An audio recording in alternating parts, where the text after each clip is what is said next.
And welcome to another episode of Aaron and Zach's Better Than Mediocre Rafting Show. I'm here with my friend Aaron. Welcome, Aaron.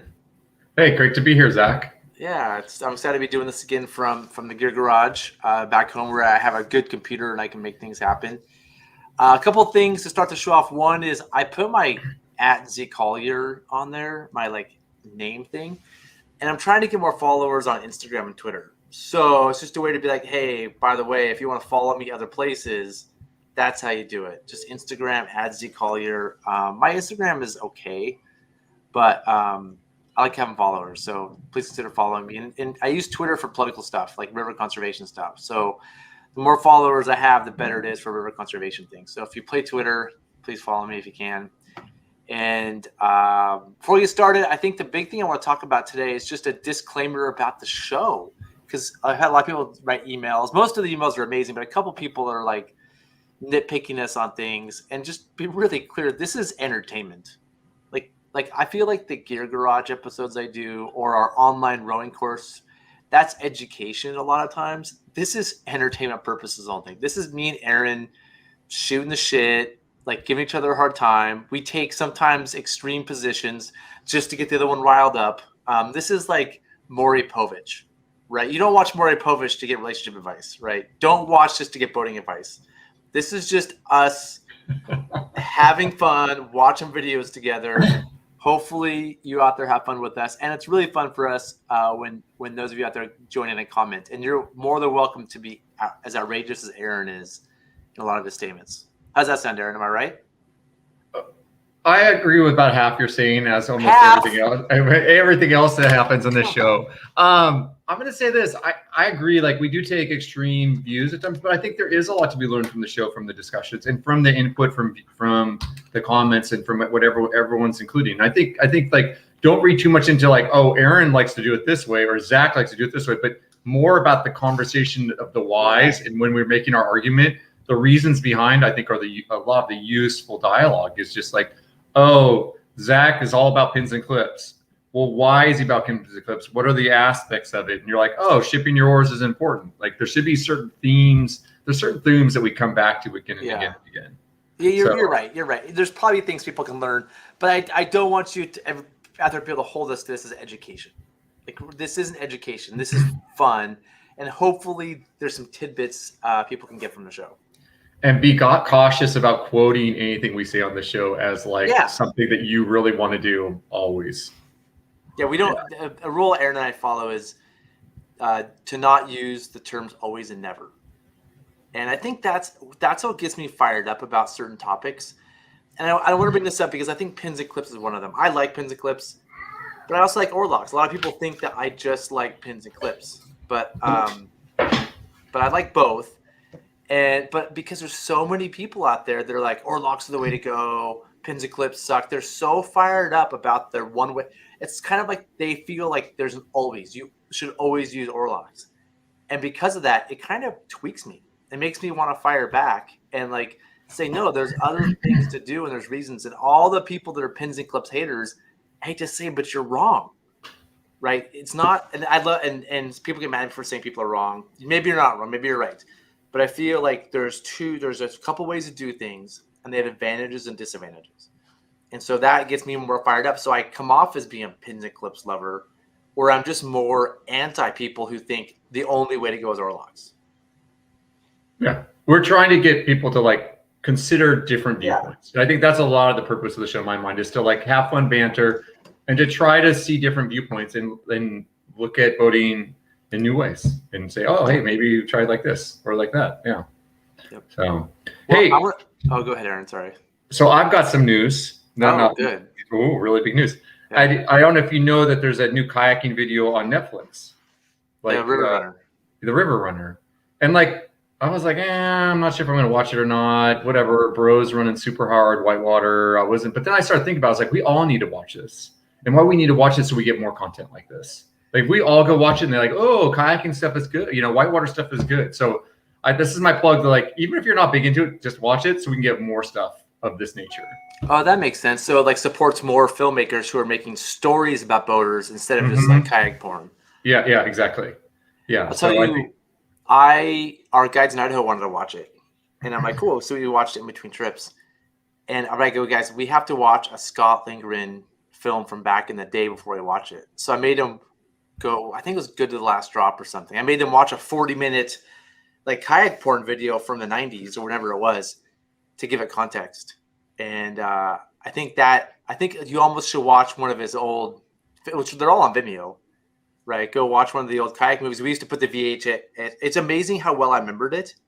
I hadn't seen it for like 15 years, and I probably wore out the cassette tape from watching it over and over and over.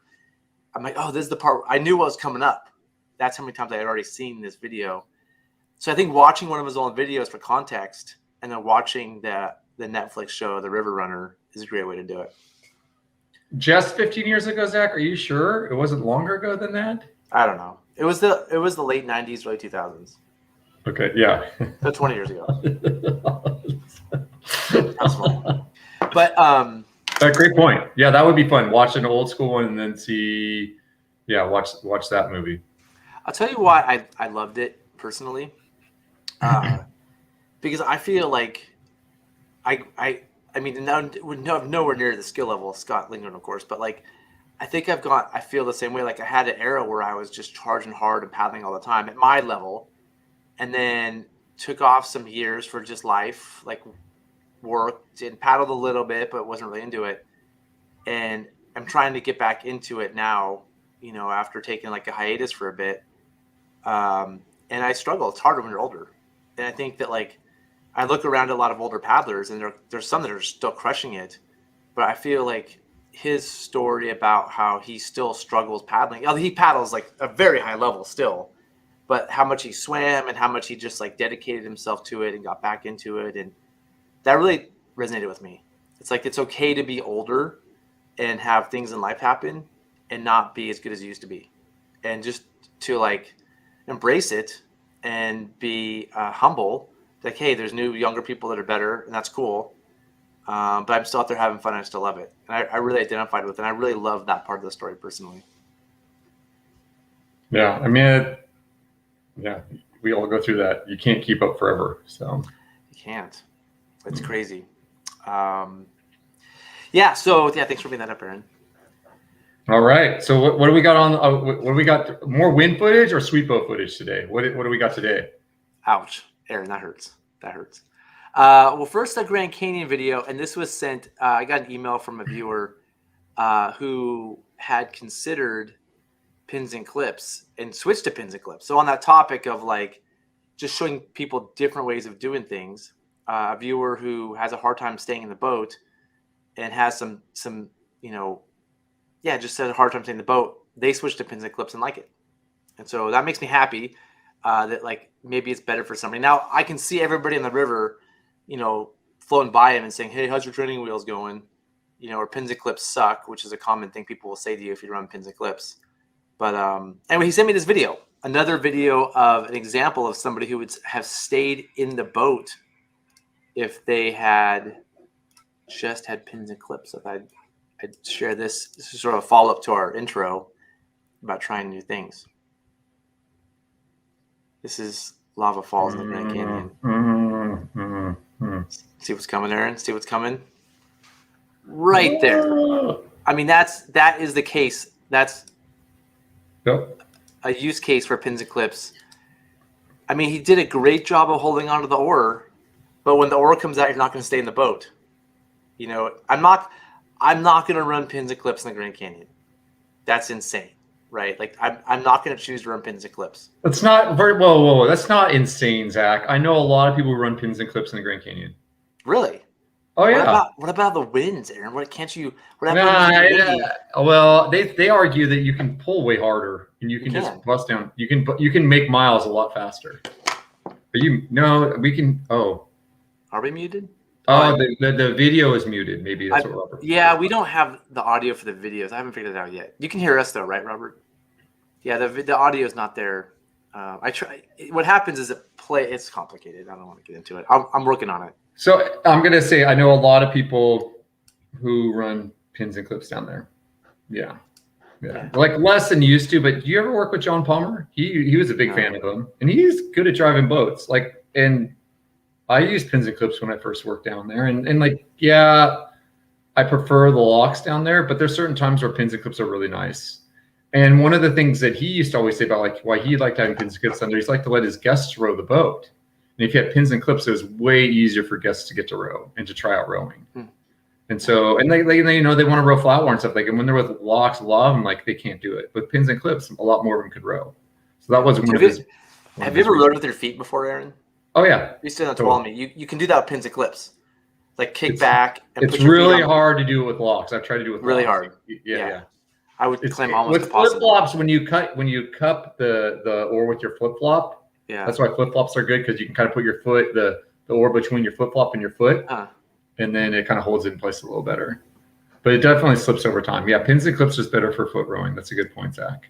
But I would say, you know, if it was me, I would want oar locks in the flats and pins and clips for the rapids. Of course, that's not going to happen.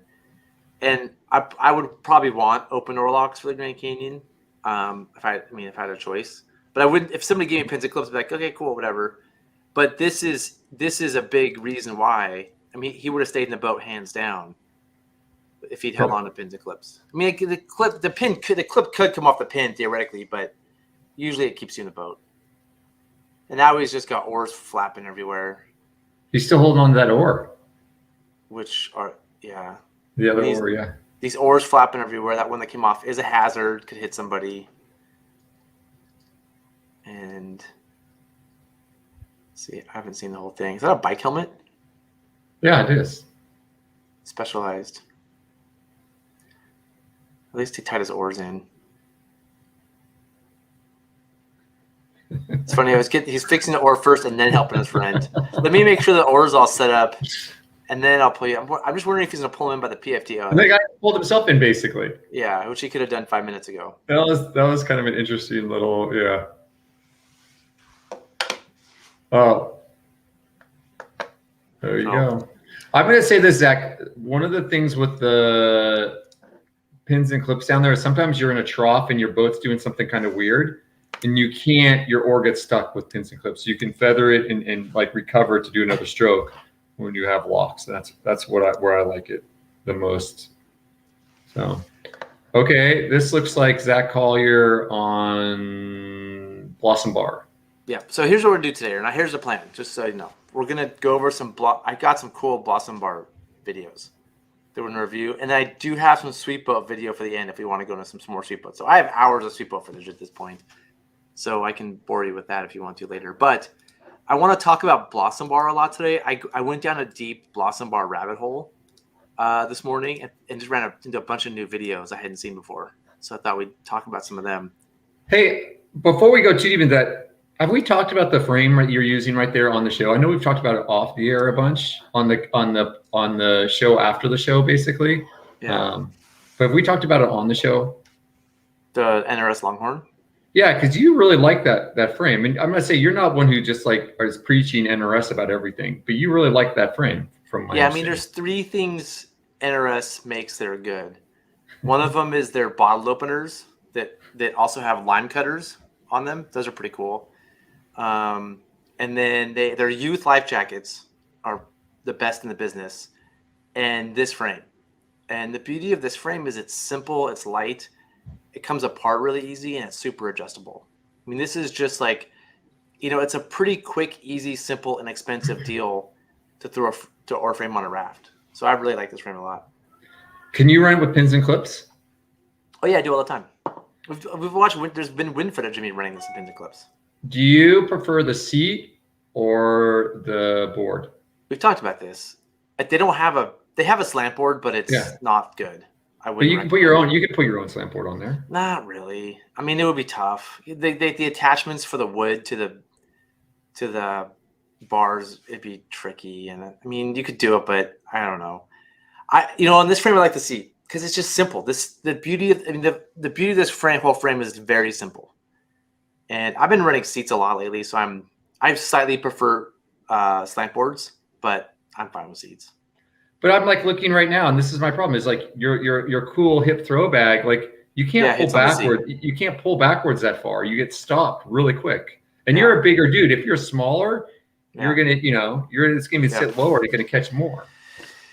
You're right. Yeah, that's 100%. You're 100% right. That's one of my struggles is the seat and the waist throw bag. They do not seem to go well together. I mean, this is me. I'm still, I feel like carrying a waist throw bag is best practices. Mm-hmm. So I'm trying to do it as much as I can. It's not a habit for me. It's like I have to think about it every time, and I haven't used it yet as a, I haven't been like, oh, good, I have a waist throw bag. So I'm trying to do it more and more. And with the seat, it's annoying. Yep, that's true. It's annoying. Maybe a smaller one would be better. This is a pretty beefy rope I have. But I'm not gonna. Yeah, actually, Zach, that rope looks like it'd be a hard rope to throw. No, it's actually pretty sweet. It's not bad. I mean, for me, I can throw that out real fine. But yeah, a little Kokatat Huck Dealy would be nice for simpler. So I'm still working out my system for carrying a waist belt throw bag and rowing with a seat. But I like this frame because it's simple, and then adding a slant board to it just makes it messy. Okay. You just call NRS, they send you one, you get it all, you put it together. It's infinitely adjustable, light. You can throw it in the back. You can take it apart really easy and put it in your car if you don't have a truck. And then what we do, we stack these all the time. So when we run stacks of oar boats for rowing classes, you can just like put the oar towers in. Those oar towers, they go in, and you can start stacking boats. If somebody's shorter, do you move that back bar that you're sitting on in? Is it so it's really adjustable then? Yeah. When you move the back bar in, do you also have to adjust where the towers are, or do you usually just move the bar in? You can do. I usually move the foot bar. Actually, I keep the distance, and you can do whatever you want.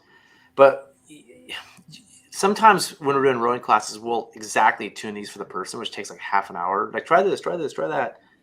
But I generally just bring the foot bar in and say, just you're good. Because it's, fine tuning exactly where the oar locks go is, But you're running rights. Right. Yeah. It's Blossom Bar. Now, this is a student boat. So this isn't a rowing class this spring. And so we don't let the students run Blossom Bar. They don't run the entrance of Blossom Bar. And so the guides just lap Blossom Bar with their boats. And so we typically put students in rights because they don't struggle as much at the beginning. Do you have the students sit in the front and row them down in the boats? Yeah, you can see there's two people in the front. Okay. Why are there two in the boat? I can't remember. I can't remember. Sometimes we'll run some of the boats empty, some with two people. I don't know, some logistical thing. I wasn't the head instructor or the head guide, so I was just doing what I was told. Like, yes, sir, Dustin. I'm on it. All right, last question for you. Yeah. How do you feel with the two people in front of the boat and the way it handles? Fine. Would you move the frame back farther if you were rowing? Like, you've got the frame pretty much center mounted. I just used the frame the way it was mounted, and I put the people in the front. If I was running Cherry Creek, I would change this. Right? Yeah. If I wanted optimal performance, I'd either put one person in the back, one in the front to distribute weight. I like two people in the front more. I don't like putting people in the back. I think we talked about this the other day, last episode. I want to see my passengers. That's one thing too. Like if somebody fell out and they're behind me, I wouldn't know. So I want to have my eyes on them. If I was running something hard, I'd move this frame back like 3 feet over that thwart and give them paddles and say, let's dance. Yeah. But I'm not going to change the whole setup just to run Blossom Bar in a light boat. Like this is a 12, 13 foot boat. You're saying Blossom Bar is so easy for you, you don't need to worry about maximizing your... It's easy in a 13-foot wing. It's empty with two people in it. Yeah, it's pretty. I'll probably rap next time I do it. But. I know that's why I wanted to ask you that question, Zach. I want to make you nervous next time. Like, dang it, Aaron, why'd you ask me that question? So yeah, well, thanks. I'm gonna go the road in a week and a half, so I'll embarrass myself then. So I want to show these videos because there's a lot of videos of people messing up Blossom, and I figured this is probably cocky of me, but like let's show me first what I think is best. And talk through it, and then we'll see some of the messes. Start with an example. Hey, if I had a video of you, Aaron, we'd show it in a heartbeat, and just talk through the move of Blossom a little bit. And so, what I'm doing is I'm just dropping momentum and trying to cross this eddy line right here, which I'm parallel. I'm coming in parallel to the eddy line, but I'm really pulling the drop momentum, and I can't because the boat's light. Right. So I'm pretty far right in here.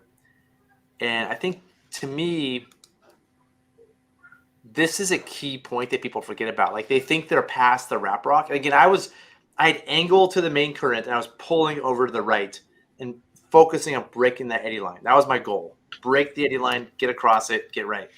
And now I'm trying to Zach, it avoid. really wasn't. Come on, that wasn't okay. Eddy line. It wasn't an eddy fence. Break the eddy line. Like maybe just kind of drift over the eddy line. I did, but we're gonna see people not be able to cross it. There's gonna be other videos coming up where people struggle crossing it, and that creates problems.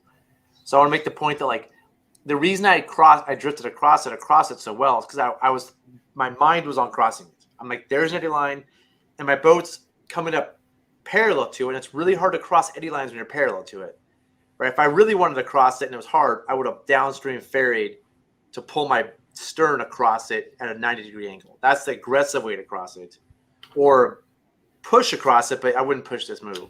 So, like, I took kind of a laissez-faire approach by just like drifting across it, like you said. But I was very thoughtful about crossing it.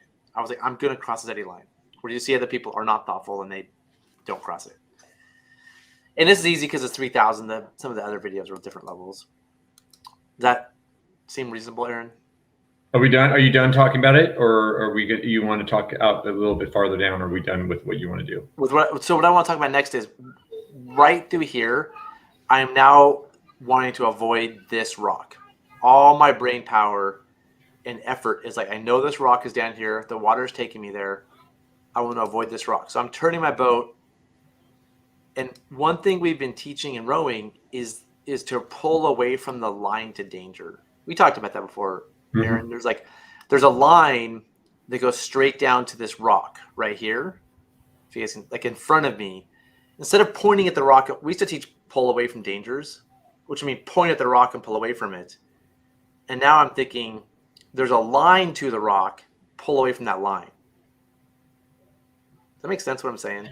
Yeah, I mean, the pull away from danger works when you're not right above the objects. When you're straight above the object, it doesn't work.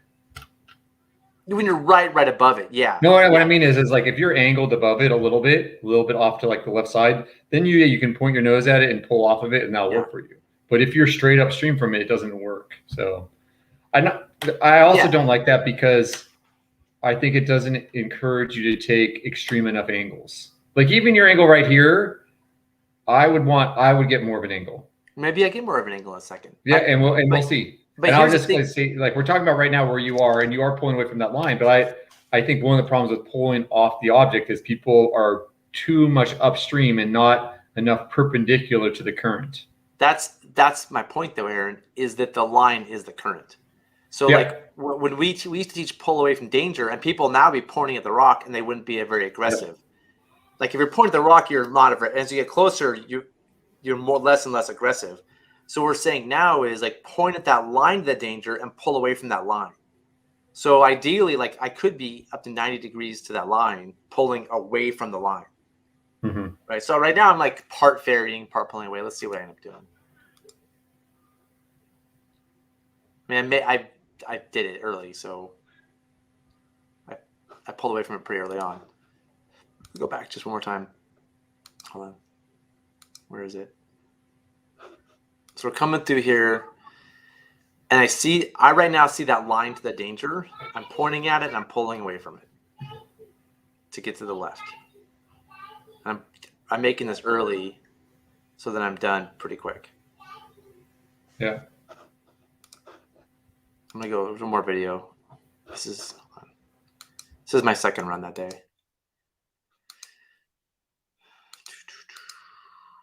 Skip all the nonsense. I was showing off by doing some spins above it. But so same thing. There's this eddy line here, and this is a key thing. Let me go back. I think it's a key thing. So there's that lateral wave right there that's next to me. And so it's really hard if you're parallel to the wave. It just wants to funnel you back to the middle of the river. Yes. Yeah. We call that tracking, right, Zach? My favorite topic, tracking. We're going to get into tracking later, dude. I should about tracking her later. So right now I'm basically going to hit this lateral, and it's going to funnel me back to the center where I want to get to the right. And so I have to work extra hard to like pull backwards to keep getting right. If I was hitting this lateral at 90 degrees, like either pushing through it, which you shouldn't do in Blossom, or spinning around downstream ferrying, you break through it really easily. But here I'm just pulling upstream a lot. It's funneling me back a little bit, but I'm just being consistent with these pulls. Well, you're far enough up on it too that you're hitting it high enough up that your back end really isn't catching that much of it. But I'm being thoughtful about it, and I'm continually pulling that boat with angle to the danger, with angle to the line of danger, right? So anyway, get through there. Breaking that lateral, I think, is a key thing people mess up. And same thing, same exact thing. There's the rock. There's the line. You guys hopefully can visualize the line of danger. Pointing at that line to the danger, and then just pulling that boat away from that line down to the danger until I can easily avoid the rock.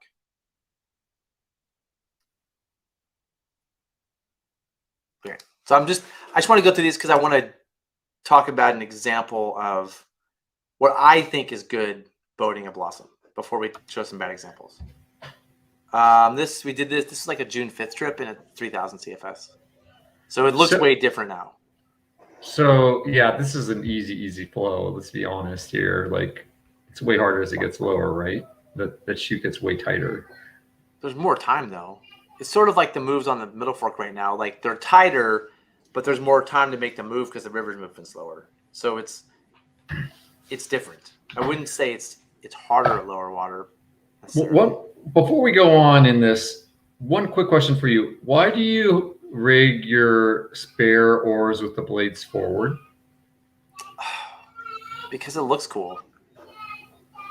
I think, there's things that you talk about that we do because that's the way we were taught. Yeah. I'm starting to feel, not for all rigs, but for like just oar rigs, that it might be better to have the handles forward. You want to hear my reasons why I think it might be better? I've had this debate a bunch recently. That's why I'm like, are we gonna do this? Lay it on me. Let's hear it, champ. Well, the biggest reason I think is high volume is I've had the blade catch water and literally rip off the cam strap and then lose an oar. And the handle doesn't catch nearly as much water. That's my biggest reason for it. Okay. Now, I know certain people say about getting thrown into the blade. Well, you can get thrown into the blade wherever it is. But definitely up front, I've noticed the blades can't catch a lot of water. That's the one main reason. I like the handles backwards because it protects the handles more in general. I feel like I'm much more likely to hit stuff with the front part of my tube of my boat, the blade. I don't know. That's my other thought, but that's kind of a weak one. I think there's pluses and minuses. And they're all the pluses and minuses are all just like little things. Like it depends on the length of your boat. Like if it's long, the blade will be flat against the raft. Mm-hmm. But if it's short, the blade will stick out and they'll get stuck on things. So it's like there's pluses and minuses, a lot of things.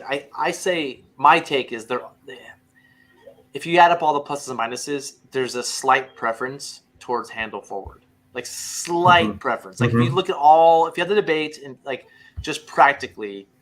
So here's what I'm getting to. So like, I think you're right. The handle forward, slight difference. The reason I like blade forward, there's a couple of reasons. Personally, I just think it looks cooler, right? I think it's more aesthetically pleasing to have blade forward. It looks correct, right? Second, if I'm going to take the oar in my hand and put it up on the tube, I like put the blade of my oar inside that blade to hold on to it. Yeah, but you can use the handle the same way. You can, but the blade's just better. It just fits in there better. It has blade on blade. It's just an aesthetic thing. It doesn't. I get it, but like that's a slight thing. Personally, that's why I like putting my blade because that's just a habit. I've always done it. Like you said, I learned a certain way. I've always done it. And the third one is, and this is up for debate. When you go to change the oar, what's easier? And for me, because I've practiced this, I want to take the oar. And because I use pins and clips, I'm going to take the oar off, put the blade forward, put the handle through the thing, and then click it in, right? Or if I'm running oar locks, I want to take the blade, put it up, pull it back, put it over the whatever silly thing oar locks have, and then what's called the throat, shove it down and push it in. Where some people say, no, it's much faster to grab the handle in the front and then bring it around and put it on. So I think in terms of going from, if you need to replace the oar, there's argument whether it's faster to replace it with blade forward or handle forward. I'm more practiced with blade forward, and that's my habit, so I'm going to always do that. But I think it depends. I think the biggest factor of all should be like, for replacing it, which are you faster or more used to? Yeah, I think it depends how you rig on your spare oar. Like if you have your straps on the side tight enough that you can't like pull the blade out of the strap. Does that make sense? Mm-hmm. Like, right on the front. Mm-hmm. Well, the front one's hard to reach, but the back one's usually nearer to you. Mm-hmm.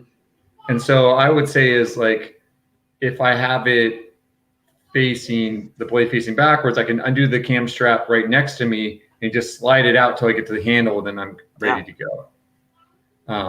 The other way, you've got to get the blade out. But then on an oar paddle combo, the way we rig it, the blade down onto the boat with an oar paddle combo, it's much easier to, and I like, if you have pins and clips also, two things. I like having the clip next to my frame, my stern frame, my creek frame, so it's out of the way, and all I have to do is undo that one strap, and I just slide it out, and then away to go. So I agree. It's about having a way to quickly undo your oar.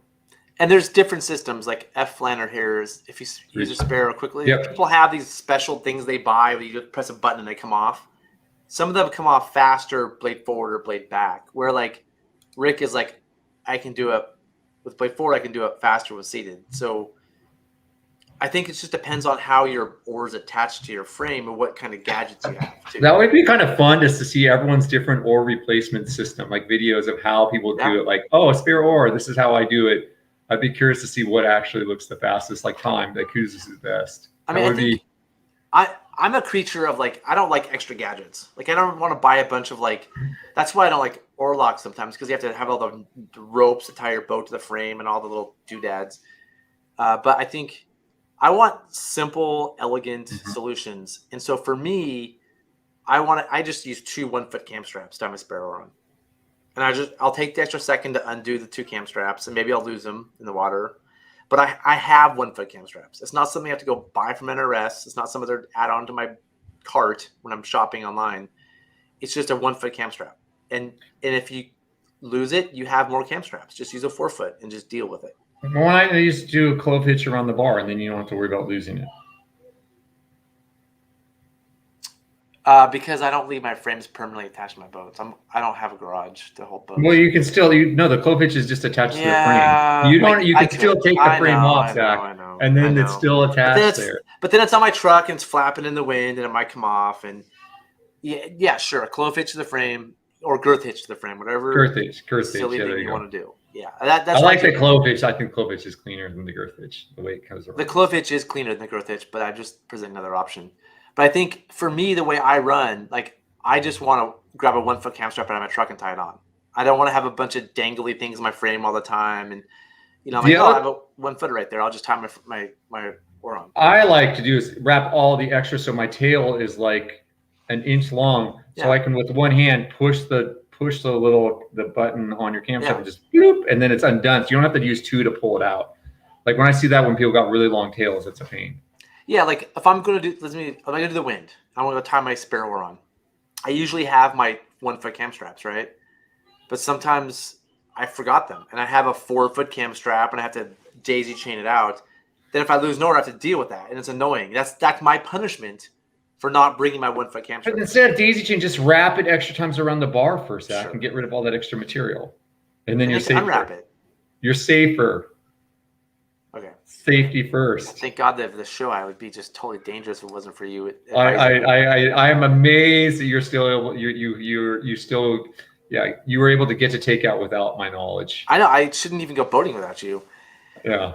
What does Christopher say? Blade in the black, less of a hang up at camp, getting in and out. That's a good point. On the waves. I mean, it's less of a hang up in camp for getting in and out of the camp, but you can also rest your blade on it really nicely. So it's a nice in camp. It's a nice blade holder. Doesn't get caught in waves. That's what Aaron said. Hard to maybe flip it. Yeah, my thing is I like to be consistent always, personally. Like if I'm going to run it forward in a low water, I'm going to run it forward for high water, so that I'm trained to replace it quickly either way. So I'm not personally going to run one way, sometimes one way the other, unless it's a massive advantage. Unless I'm like, man, today it's a massive advantage to switch it around for some silly reason. So I believe Canyon Expeditions in Grand Canyon requires you to run your spares handle forward. That's a company policy. Is that an outfitter or a Yep, it's an outfitter. It's an I mean, outfitter. cool. Yeah, I would do it. I'd be like, cool. I'll do it that way. It's such a minor difference. Like literally, like it's 5%. One's better than the other, and it's like a minor 5% better. I can't tell you which one it is. I'm guessing it's handle forward is slightly better, but it's minor. Right? Okay. Yeah, thanks for that. Thanks for that little left turn there. Let's get back to running Blossom and like seeing how great you are compared to these other people's lines. Aaron, that's not what I'm doing. See how great Zach. That week could be titled is like, see how great Zach is at running rivers. Well, I mean, I do this. Review. This is what I do. So hopefully I'm good at running rivers. I don't feel like I have to show off, but maybe I was. Aaron, thanks for pointing that out. Thanks for making me feel like a douche. So there's a lot of Blossom Bar blenders here. And my general take, Aaron, is that a lot of them occur because of bad oar rig setups, incorrect oar length, or some mechanism. They started really close to this rock right here. They're not even backpedaling at all right now. They're trying to go forward a little bit. See, they're gaining momentum to the left. Now they're trying to reverse that momentum.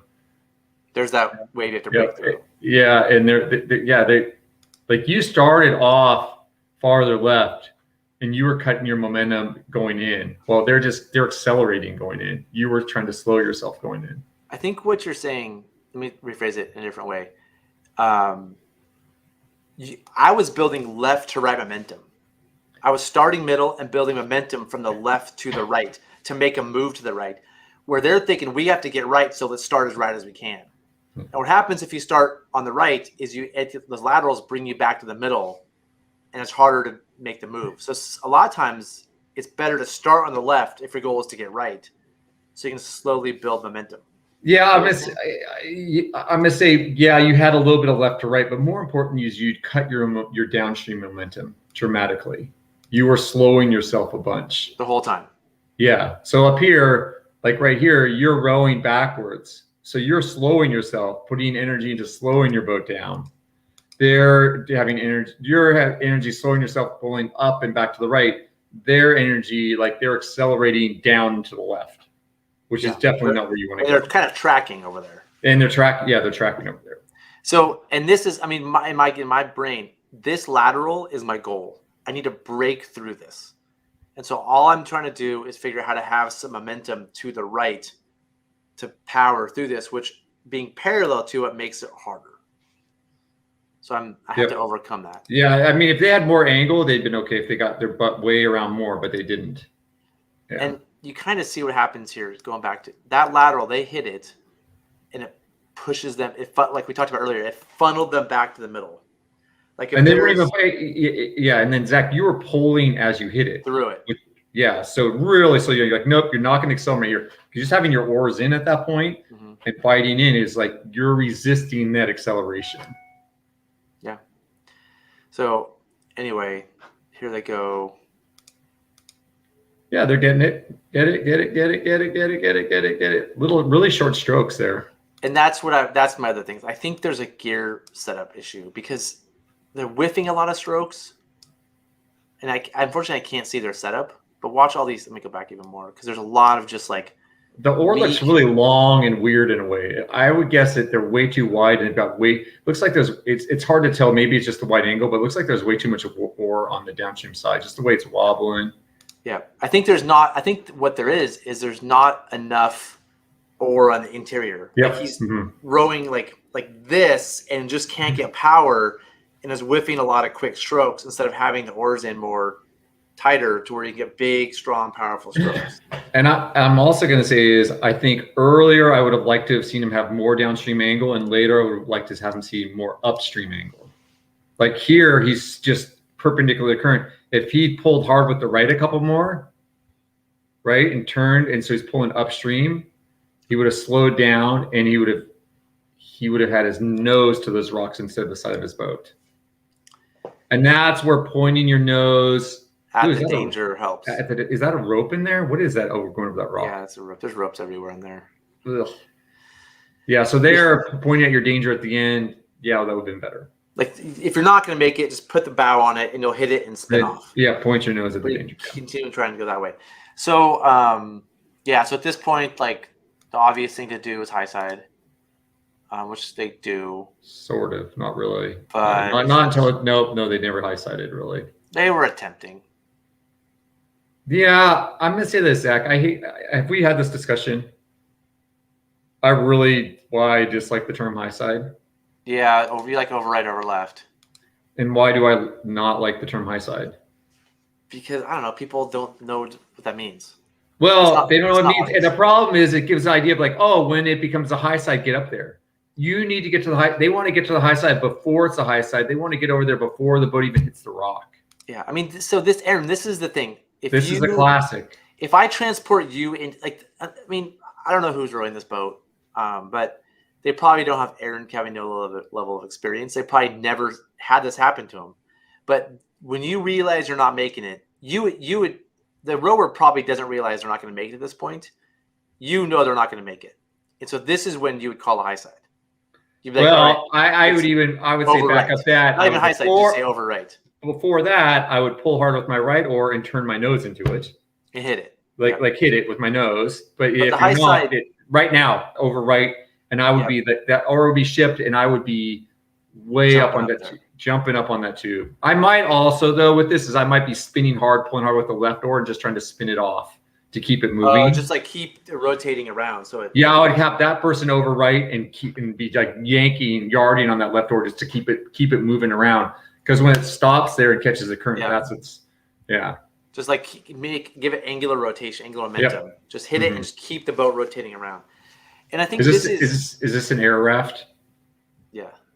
Yeah, so it's really hard to climb on top of the upside down boat, and they don't have a good way set. Why is air harder? I don't understand. Because you can't put your fingers in it very easily. Yeah, you can. No, it's not like. Yeah. Well, yeah. So that's the first thing like that happens. They flipped, whatever. And now this is really disappointing here. This bothers me. Them holding onto the boat. Him just holding on. You're the guide, and you're not even set up to even try to climb on top of the upside down boat. You don't have any way of doing that. You probably haven't ever practiced it, and that's just like, I think that's a little irresponsible. It's like you know what? Like if you most people, like, I don't know about you, like before I got my driver's license, my dad's like, hey, you need to know how to change a tire because you can get a flat tire, right? That's going to happen to you at some point. You're going to get a flat tire, and you need to practice that and know how to do that. I think this thing is like, I know it's hard for people to climb up on top of the upside down boat, but you at least need to have some step to even try to get on top of the upside down boat. I mean, do you think that's unreasonable? I mean, I'm with you 100%. Right. When we're teaching classes, we're being very clear with people, like, getting an upside down boat is a skill you have to have. Let's practice it right now. And they're like, oh, it's cool, Dad. I don't want to do it. It's really hard to get people to practice it. Like, oh, I'll do it when I get home.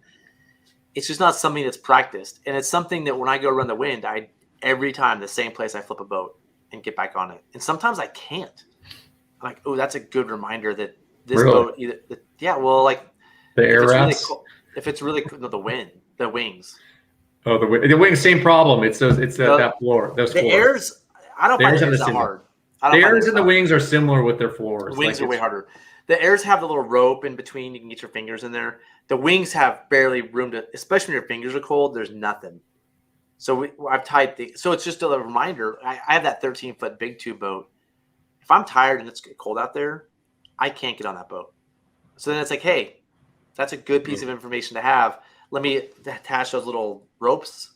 I've attached little like loops so I can pull myself up on now. The only time I haven't self-rescued when I flipped a raft and got on top of it was your wing raft that I flipped. I was like, I'm not gonna be able to climb on top of it. Yeah. I was just like, I'm not gonna be able to climb on top of this. But it's information that you should have where you can climb on a boat. But the fact is, Aaron, most private boaters you see don't have the physical fitness to do it.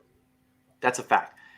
And I feel like they should. Oh, I can't believe you said most. I think that's an insult. Okay.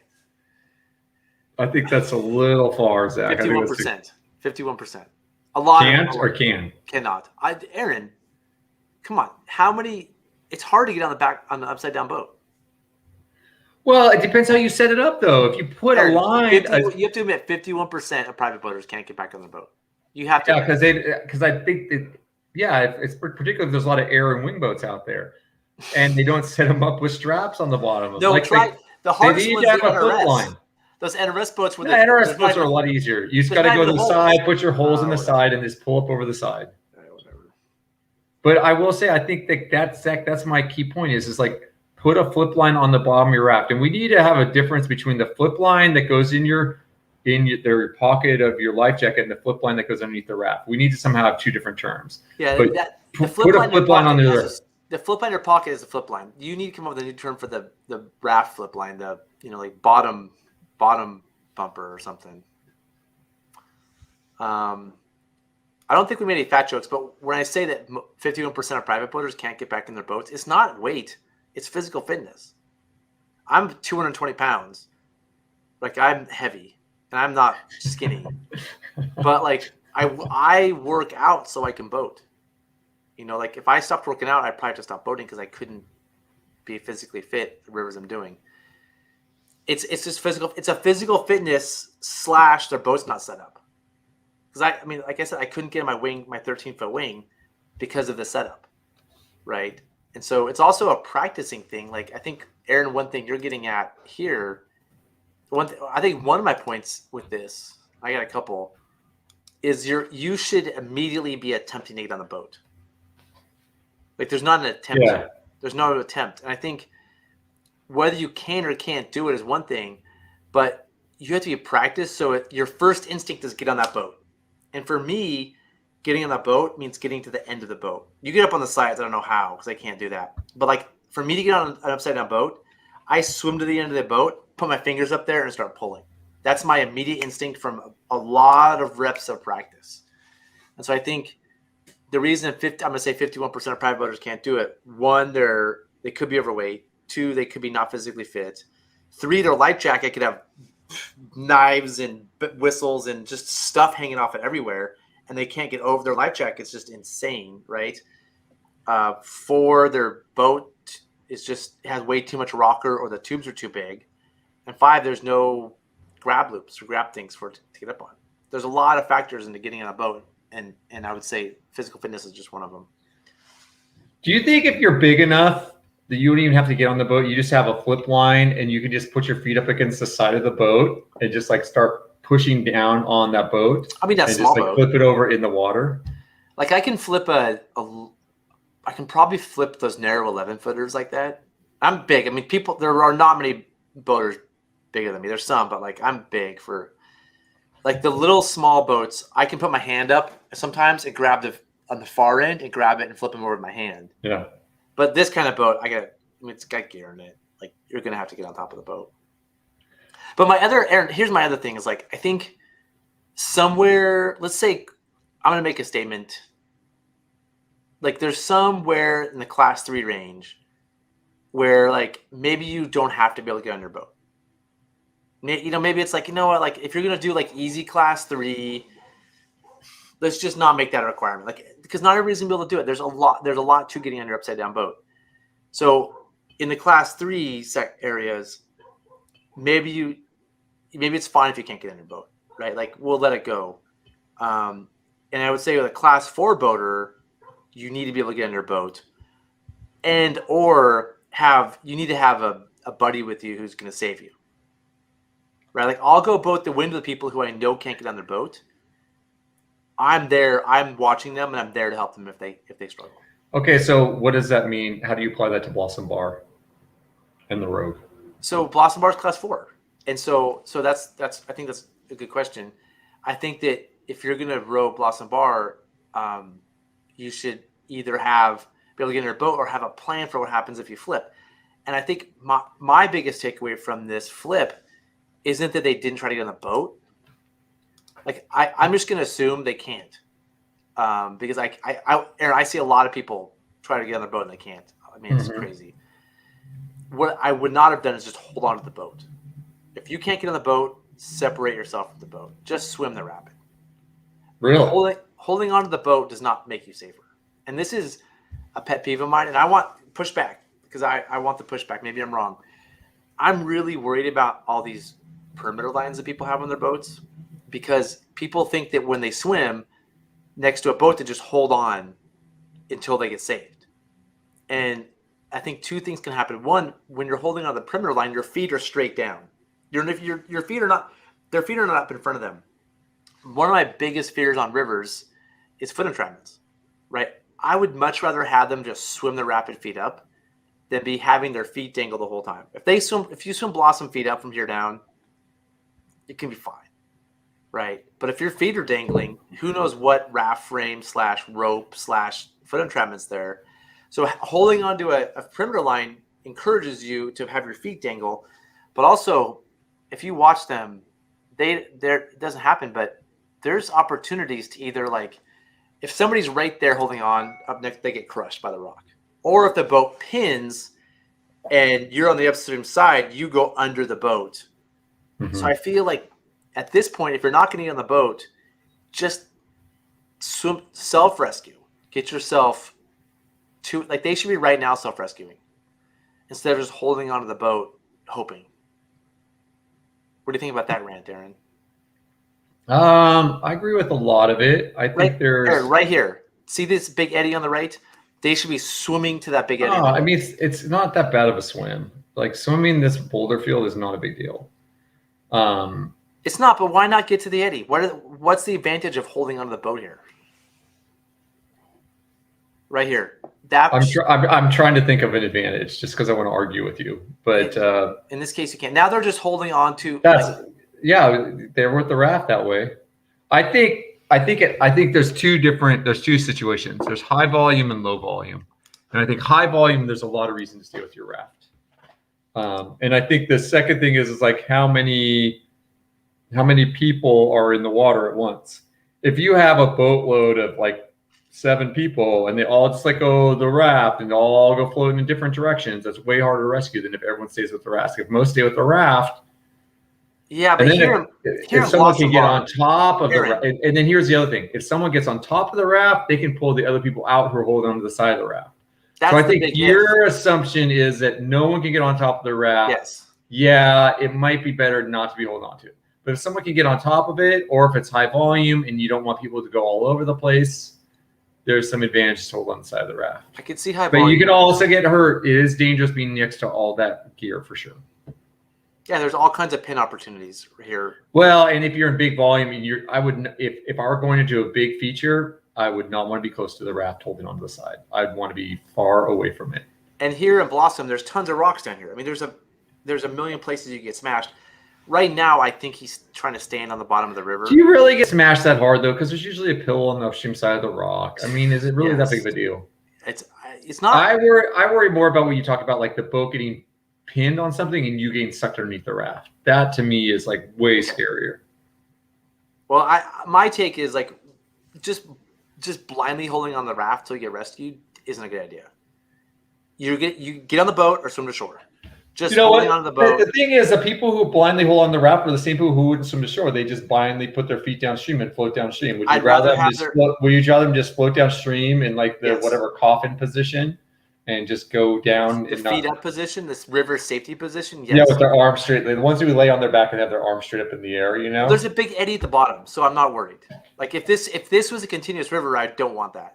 But here, they're going to swim the rapid, get to the bottom. But I want them to do is aggressively self-rescue, either to that eddy we saw earlier or this other boat over here. They get swim to the boat. I'm in agreement. I'm all about aggressive self-rescue. Let's talk about Justin Lee's comments there for a second. Here? Oh, we finally swam.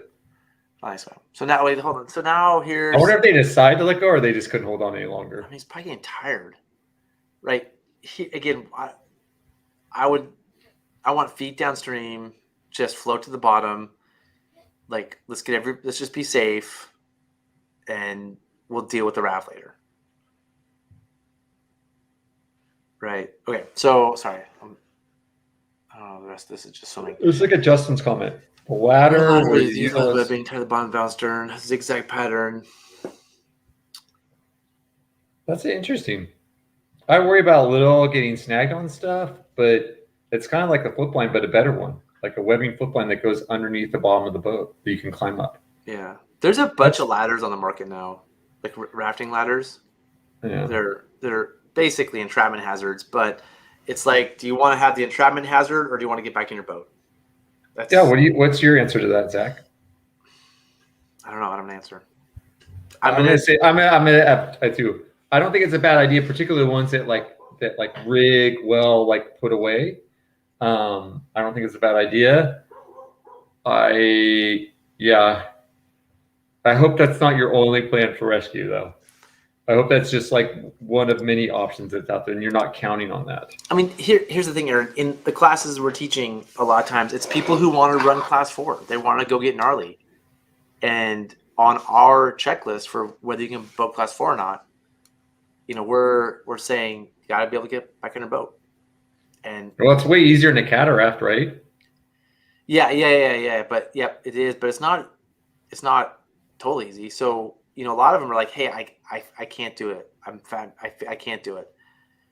So they're like, what if I use a ladder? And I'm like, that's your call. You know how I feel about this. I think you should be able to get back in your boat. You understand that if you use the ladder, you're taking a potential additional risk. It depends how you use it. You can't just use it. Like if you flip in the middle of continuous whitewater, using it's maybe dangerous. If you wait till the boat's stable and use it, sure. But like the ladder wouldn't have helped him, right? Like, let's go back to here. Sorry. The boat flips, right? We're going up. The boat flips. And if you're Aaron Cavagnolo, you would have high-sided. You would have been way over on top of that thing, and as it came over, you would have just walked over onto the upside-down boat because you've been way over on that tube. You would never even been in the water. So my question is, right now, do you deploy the ladder? I'm going to say no, because there's too many currents. You could get wrapped up in it. It is scary. You're right. It's scary to think about. Like, you put your foot in it, and your foot slides through it, or something like that. Then right here, do you deploy the ladder? Like, he's so close.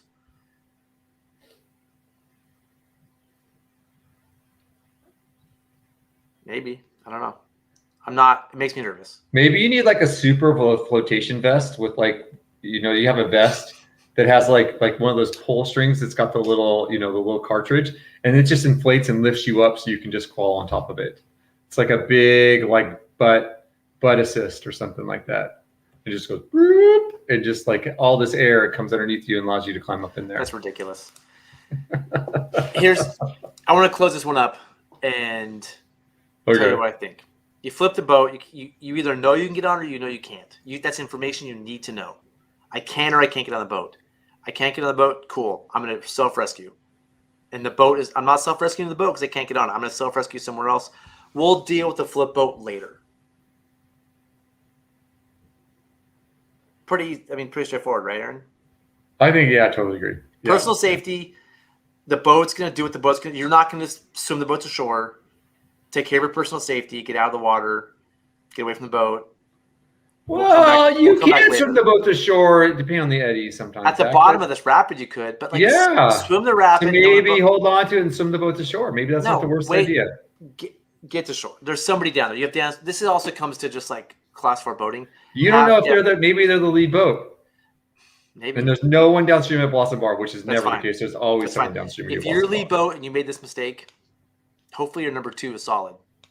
This is where hopefully the boat behind you it can come help you and catch up with you. This is where boat spacing, boat spacing doesn't look too hot. No, or maybe they're having problems too. This is where when we talk about class 4 boating, especially in our classes, people make mistakes. You're okay to make mistakes, but this is where you had to have thought about downstream safety, boat spacing, boat order, all that stuff. If they had a hip throw bag, they could use that, right? They could clip it off to the boat, and then they could swim to shore. No, that's nonsense. That would be one of those times, you guys, like that was a joke, but I'm not really. Oh, really? That's a joke, Aaron? Oh man, that looks like a heavy cat. Looks like he's doing pretty well. It's tighter though. It's way tighter than when you did it. It's lower, but also, you're saying lower water. It's tighter, but there's also more time. Like there's a lot of time. So loaded down. Bring less stuff. That would be my comment. No, keep your stuff, man. This is America. Bring all you want. That's a nice move. Well, then he's back heavy with the cat there, with where he's sitting. and he's rowing a little bit back, but it's fine. Oh, pop the oar. Oh, boy. If he had pins and clips, I don't know if he would have popped that oar right there, but he saved the day. That was a good recovery. Oh, that worked well. That was a nice line. Oh, is there supposed to be something bad that happens on this one too? Well, I got to show some good examples there, and I can't all be bad. If this is just, I want to talk about some good things. Oh, man. I would just look at all that gear he's got. I don't, Zach, I don't understand. This isn't just for him. He's helping his friends out. If I were doing a private trip, I would not bring much at all. I'd be like, yeah, there's my little backpack. Aaron, that's you. Good for you. Why bring the kitchen sink when you don't have to? The rest of America likes they like stuff. You want to break your back, hauling it all over? I just want to spend my time enjoying being on the river, not carrying heavy stuff up to camp and back down all day. Aaron, you're just crusty. Oh. No, it makes sense.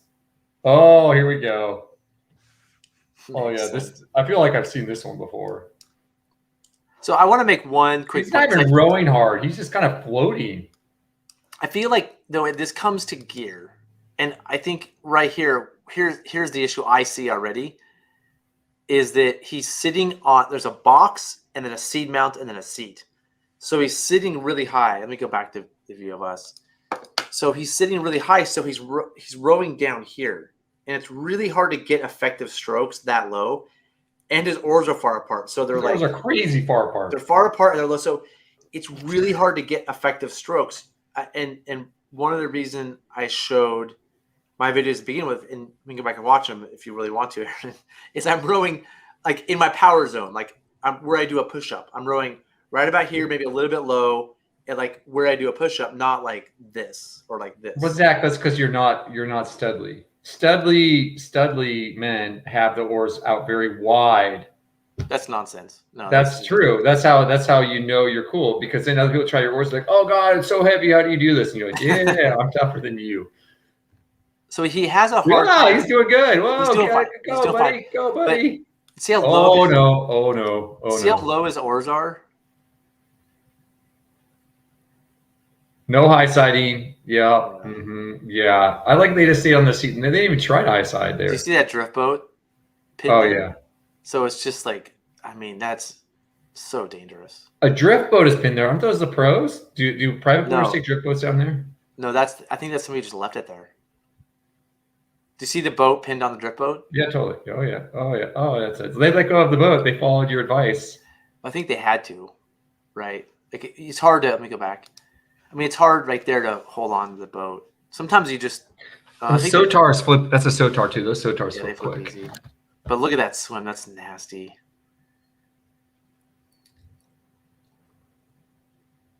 Yeah. So I mean, you're thinking boats are skippers. They flip easier. Yeah, it's funny is that other boat. It doesn't look like that. It doesn't look that stuck. Yeah. But they left it. And so again, like there's not aggressive self-rescue there. That was the end of that one. No, I mean, let's watch this one again. That one again, if we can. Right. Yeah, go. Start the entrance.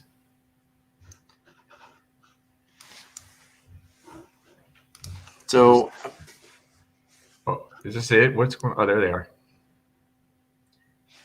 Yeah. So I'm not going rafting with you.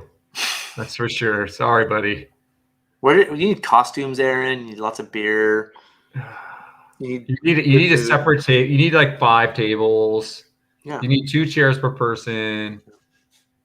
He started late on his move. Yeah. He started late, but it's not. I mean, I'm gonna go back a second. It's just doesn't have power in the oars. Those oars are too short. They're too far apart from the power, and he's rowing so low. And he brought too much gear. There's 2 of them. Yeah, that could be for other people too. No, because everyone has their own boat on the road. We know this, Zach. It's a maximum of 2 people per raft. There's no paddle boats in this group. They're all oar boats. Bring less stuff. I think that's a big message that I'm seeing. But bring less stuff. No, my message is get your boat lighter. Get your oar geometry right. Make your boat lighter. No, carry your stuff. Make your boat lighter. Make your boat lighter. Bring less stuff. Whatever. Bring less stuff. You're gonna have more fun. Aaron, that's your boat's gonna be a little sports car. What's the word for that? That's arrogant? No. That's what do you mean? It's not Arrogant. arrogant. No. It's That's like smart. You mean smart, intelligent, no, it's thoughtful, no. What's the word for this? It's efficient? yeah, it's one of those words. Efficient. Yeah, efficient. That's a good Okay. one. Yeah. All right. So this one's titled Blossom Bar Epic Failure. I couldn't pass when I saw this come up on YouTube. I couldn't pass it up. And I can just see those little tiny oar strokes. You can barely tell, but I can almost diagnose this as another oar length seat problem. How many boats do you think run Blossom Bar a day during the summer? I mean, how many people? I mean, how the number of people that launch a day? Is it 120 a day? I'd say 100 a day. Think of all the videos of people messing up that we don't see. We could just like set up shop there. Oh yeah, look That at would these. be amazing. Look at these. Boy. Same thing, but look at these oar strokes. These like shallow. This is right as they get above there. This is the same thing. And this is where having spinnies with an inexperienced person. His line looks so much yours. He didn't get it. He needed to get an oar in that eddy there, and he didn't get an oar in there. But look at these shallow little oar strokes. He's missing, and I think it's yeah. You're right. He's not even catching water. Yeah, rowing. Just it's a bad setup in terms of like seat placement. And now they need the high side, and that one guy's low siding. Yeah, I'm not sure what's happening with that one guy. The audio on this is worth watching later on. They're like, oh, they're nice high side. Nice high side. He's doing a great high side there. Yeah, but at this point they're telling their friend like, get your head above the water because their friend is like seriously low siding. We'll see in a second. So their high siding is keeping the tube down. You can see the tube isn't coming up.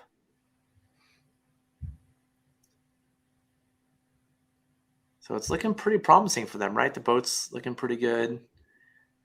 And Homeboy needs to move. He's just holding onto the rope. Oh no. No. I wonder if she got on the upside. She almost got on the upside down boat. What's that in front of him? There's a dry bag that came off. Well, I'm gonna say this: bring less gear, lighter boat. Oh, jeez. Whatever. What? Bring less gear, lighter I gotta think boat. of a word for this. That what you're doing. You're being arrogant's the wrong word. You're being Zach. Well, that's an oar blade. There's an oar blade. Holding on, save the oar. That is pretty awesome. What I do like is their feet. He's looking downstream. He's feet downstream. He's not self-rescuing, but he's also just like he's doing great. He's holding an oar and getting down the river and having nice line. He's having a nice line. Look at him. He's staying away from the objects. Like really nice line. He'll find a spot. Looking back at his friends. This is also where I'll go back. Where I know what you're already gonna say. Right here. Let's just go back from here and start over because this is just gold. If that guy had just high-sided, who knows what would happen? Look, she almost. I think she can get on the upside-down boat. Oh yeah, she's right there. She was. It looks like I think she's on the upside-down boat. I think she was probably jumped off of it because she didn't know what to do. Oh, that's so cool. But this is also. I want to make a point, and I know you're going to love this. Is having flotation. Is nice. Like having a PFD that floats, and not having it full of knives and pulleys and stuff. You know, when you're swimming something like this, it's terrifying if we're falling out half the time. He's doing a great job, though. I mean, he really is. Like, yeah. There's some good comments here. Oh yeah, sorry, I'm too busy watching. Where are we at? Did you bring us? What? A slant board is key? Why is a slant board key? Because you can use your legs to pull. So it sounds like you've been spending too much time with your dad, and he's like he grew up on slant boards. He probably loves slant boards. I'm a fan of slant boards. He loves slant boards and pins and clips. Yeah, I bet he does. That is the word I'm looking for. Elitist. Thank you, Chuck. You are elitist, Aaron. Mr. I do one trip a year. It's on the Selway. That's elitist. No, I did more than that. I did North Fork American, South Fork American. I ran the stream on Oahu, so I've been getting out. Yeah, all elitist things. So wait, go back to the other thing though. I don't understand why you can use your legs more on a slant board. That doesn't make sense to me. Yeah, because you push with your legs, Aaron. Yeah, when you're on your legs on a cool, just a seat. No, seats are terrible. I agree. So if you're talking about compared to seats, that's what he's doing.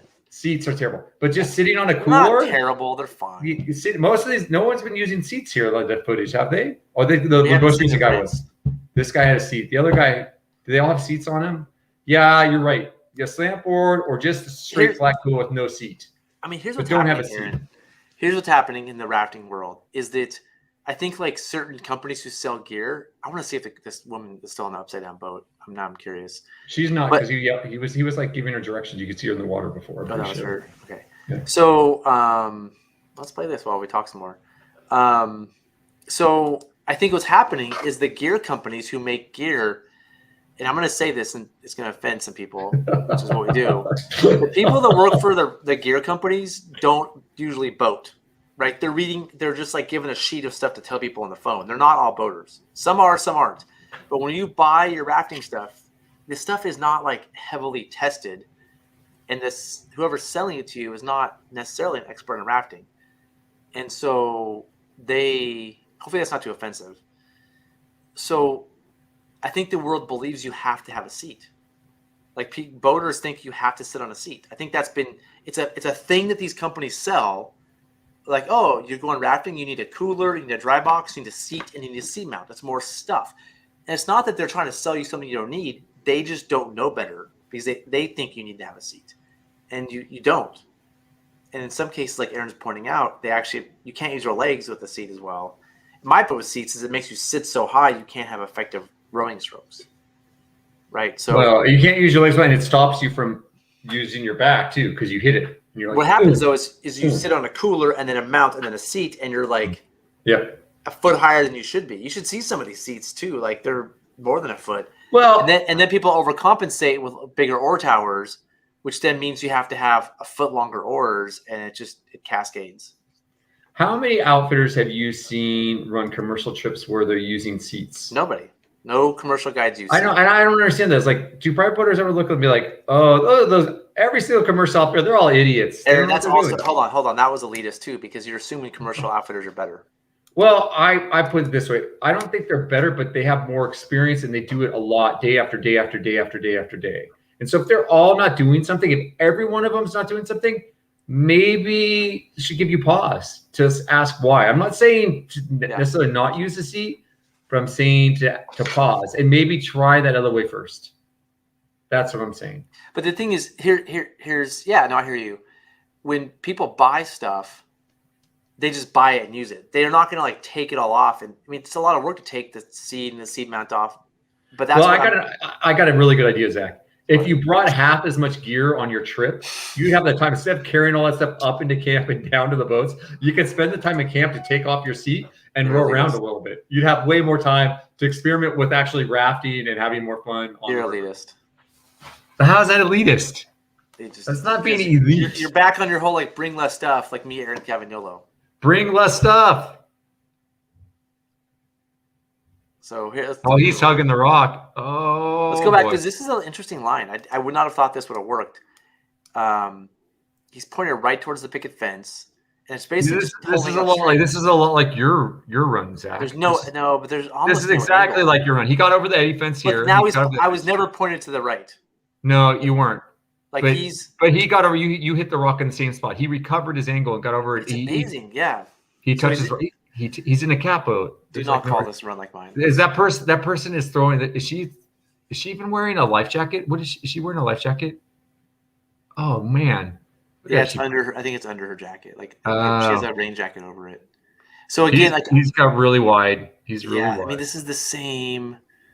I just saw the same thing. Like again, the oars are just like his hands are so wide apart. He's just really. You can tell right here. Zach, you're so elitist about people's oars. Look at that right oar. He just can't get any power with that right oar. Yeah. Oh, wait, what happened? They were doing so well. This is what I was talking about earlier when I showed my run, is you got to watch out for this rock. Oh, and they were trying to high side. You know what? They did a lot of stuff right. They were trying to high side. Like right here, it should be pointing at that line to danger and pulling right there. Now he's pushed. He's trying to push it past it. He's trying to push it. Yeah, it's not going to work out well for you, buddy. That's an attempt at a high side. Yeah, no, they were. He was. I think they. You know what? They were doing a pretty good job. It sucks. Yeah.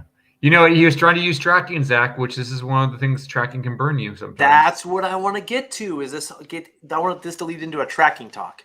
So thanks for bringing it up. But look at that. He has chafe on the bottom of the rope. It's kind of cool. Like he has Sotar tubes, and he put extra fabric on the bottom for wear. Pretty smart. I never knew they would do that. I'm sure that they do anything, but it's a good idea. We got some more comments. Okay. All right, let's pause it.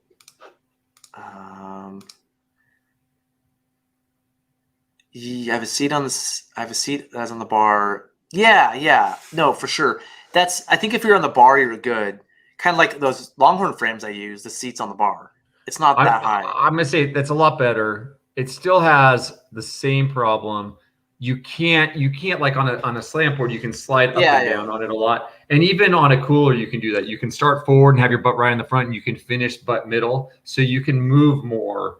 You know, you could have more movement. There's two things we're talking about. One of them is you can use your legs and your body more when you're not on a seat. That's one thing. Yep. I don't care. That's fine. Whatever. Like I hear you. Well, it's because you're Mr. 220 pounds of muscle. Exactly. Like I can you just do like one arm. You just hold both doors with one arm and go like this and make your moves. But another thing is, I think what happens with seats is people sit too high, and it messes up all their geometry. That's what I see more is more of a worry, and so I think what he's saying is he has a seat down low on the bar. You can sit lower than the bar and be probably better. But it's better, again, like when the bar is here and the cooler's here, the cooler's always above the bar, and then the seat mounts here and the seat's up here, you're a good, maybe sometimes a foot above the bar, and it messes up everything. It leads to a lot of ore issues. Well, I mean, Zach, my point is that I agree with you that those are problems. But even if you didn't have those problems with your seat mount, like the way Roddy has his, you still have that problem of it stopping you every time you try to pull, and you don't have that same range of motion. And so it's like a non-starter for me. Like I'll use a seat. Like, I know all the badass cat guys use them, and you know, you like it on your Longhorn frames. I'll use them, but I like it more if I'm pushing. If I'm pulling a lot, I don't like it. And those cat guys aren't pulling a lot. They are. You can push and pull on the seat. Aaron, I use them all the time. It's fine. It's not that big of a deal. Just like it's fine. But I agree. A slant board is better. But one thing on the cat frames that it's a trade-off, because a lot of the cat frames have what's called a tunnel frame, and so you can go like the frame is high and it goes down to the tubes, and you can tunnel rocks. Rocks can go down the middle. You can't tunnel rocks with a slant board because it puts a low bar. And so, like if I'm totally. If I'm running the wind or something super technical, I will give up the power I get from having a slant board to gain the ability to tunnel. Yeah, no, I agree. I agree there. That totally makes sense to me. And Mason, day trips, seats on day trips, or a slant board on a day trip. Use a slant board. But he was talking about how not running cooler drive. Yeah, and so I think Mason, my point is we're looking at all these multi-day people running multi-day trips. They're putting extra gear that weighs more to rig, more to undo, and does it really help them? It really has to be set up well to make it better. And I think for most people, it makes their scene worse. That's kind of my comment on it. I can't tell if he's on a seat, but he is on a seat. His oar mechanic, I could rearrange that gear and he would row better. How would you rearrange the gear? I'd get rid of the seat and get longer oars. Get the correct length oars and get rid of that seat. And I think those are shoal cut blades, which I think I have mixed thoughts about. The shoal cuts are awesome. You know, they're not made for whitewater, Aaron. I know you love them. No, they're not made for water. They're not made for it. Yeah. And I think they're smaller blades, so there's less purchase in the water. I think the blade is about the same. It's just shaped differently. It's more like a kayak paddle. I think it's less than a dime light. I'm sure that the area is less than a dime light. Let's say a kayak paddle, but they don't look that big to me. But I could be wrong. I have no idea what I'm talking about. Those are shoal blades, huh? Yeah. Yeah. So I think I would change the blades, get regular blades for regular rivers. I think the shoal blades make it hard. They just want to get twisted more and catch currents more, and so it's hard to keep them vertical like this because they've got a lot more torque on them. Yeah, it makes sense. So here's if they're holding on to the boat, this is the case that makes me nervous. They're holding on, not knowing what's going on. they hit that rock and spin off it. But if they hit that rock and stop, they go underneath the boat full of stuff, right? So like here is the worry of me being near the boat. Like if that boat pins or bridges, the people go under it. Oh man, I'm so excited. Right here, same thing. Boat, like yeah. I mean, on a cat, it seems to make sense to go in between the tubes because it's very easy to climb on top of an upside down cat. And so luckily now now we're in front of it and it stopped. Yeah, be more proactive. So I think this goes back to the same thing. Like either proactively get on the top of the boat or let go. Don't just hang out attached to the boat. And someone the one person let go. There you go. They listen to you, Zach. But I think people think they're supposed to hold on to the boat under the little ropes. Yeah, and then that's a nice job getting out of the river right there on that rock. That was beautiful. That's nicely done. Self-rescue. Oh yeah. That's like holding onto the boat here. That was a great self-rescue. Yep. She did the I'm okay symbol, all the stuff. And then homeboy could get smashed here, but swims away from it. Look at that. If he was next to that rock, if he was between the boat and the rock, how do you think that ends, Aaron? Oh, it's fine, but it just sucks. It's not a world ending. There's usually a pillow on the front of the rock. It's just not fun. Dude, I don't think so. I think there's some really important comments that we need to address right now. All right, hold on. Light is right. Oh, Mark Rivers, PT, DPT, badass. Mark Rivers. No, hold on. Just so you know, Mark Rivers did a Grand Canyon trip in a little mini Max thing. Light is right. Yeah. So you're gonna call Mark Rivers elitist now? Yeah. Mm-hmm. I'm tempted to. I'm tempted to. You're right there. I mean, this is how Mark Rivers does river trips. Keeps it light and listens to Jimmy Buffett and drinks rum. That sounds nice. That sounds elitist to me. I filmed this. I was the first time. Nice. Great footage. Thank you for filming it. Yeah, thanks for sharing it with us. I really appreciate it. His first time ever flipping.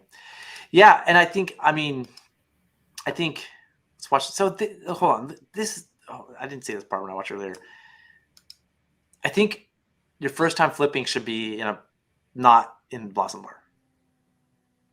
I think that again, this is a skill thing. If you're going to start running hard rivers, the first time flipping should be in a pool, in a lake, in flat water, so you can practice like getting on the boat. I'm just going to make that point. But I do want to point out, look at this. This oar setup looks sweet. You just look at the way that he or she is rowing that boat. The oars are maybe a little bit spaced out inside, but they look like the right-sized oars. I'm gonna say the boat looks pretty light too. It does not look overladen. But like those other ones are drafting way more water. The person rowing there has great command of the oars. Those oars look like there's a lot of interior oar. It's just, yeah, I like this. Whatever setup this is, those look like square tops, which are not my choice of oars personally, but people do like to look cool. Let's see the oars. You can see the square tops bending a little bit, which I'm not a fan of. Comes through here. Let's see if he's pointing towards the line to danger. He bounced off the rock there, did a little, and then pulling away. This is the verse we talked about. Pointing towards that line. Well, it is nice. Pulling away. That rock up there, it's really nice if you bounce that rock on the wall at the top there. Get a little shaboing going back the other way. Yeah. Yeah, that shaboing saving. If you didn't shaboing, he could have had problems. That worked out great. I think this guy looks pretty solid. But this is where, like your other boaters come and assist. Right? Like you make a mistake, swim to shore, and then your team comes help get you off rocks. Boy. Oh boy. Oh, wait a minute. I didn't hold on. What happened there? I didn't realize where we were. Nothing. No, nothing. They let it go a little early, and no right. They have a lot of weight in the back of the boat, so it kind of pulled them around. Did they start pulling? So you could have started pulling there and missed the rock completely. What kind of boat is that? That was a nice angle. Is that a Sotar? It says something on the side. This. Thank you for this video. Known rafter. Again, that looks like good. I like the oars length. Oh, Yep, shift it. Bounce off the wall. but Yeah, that that's looks like always proper nice. oar length.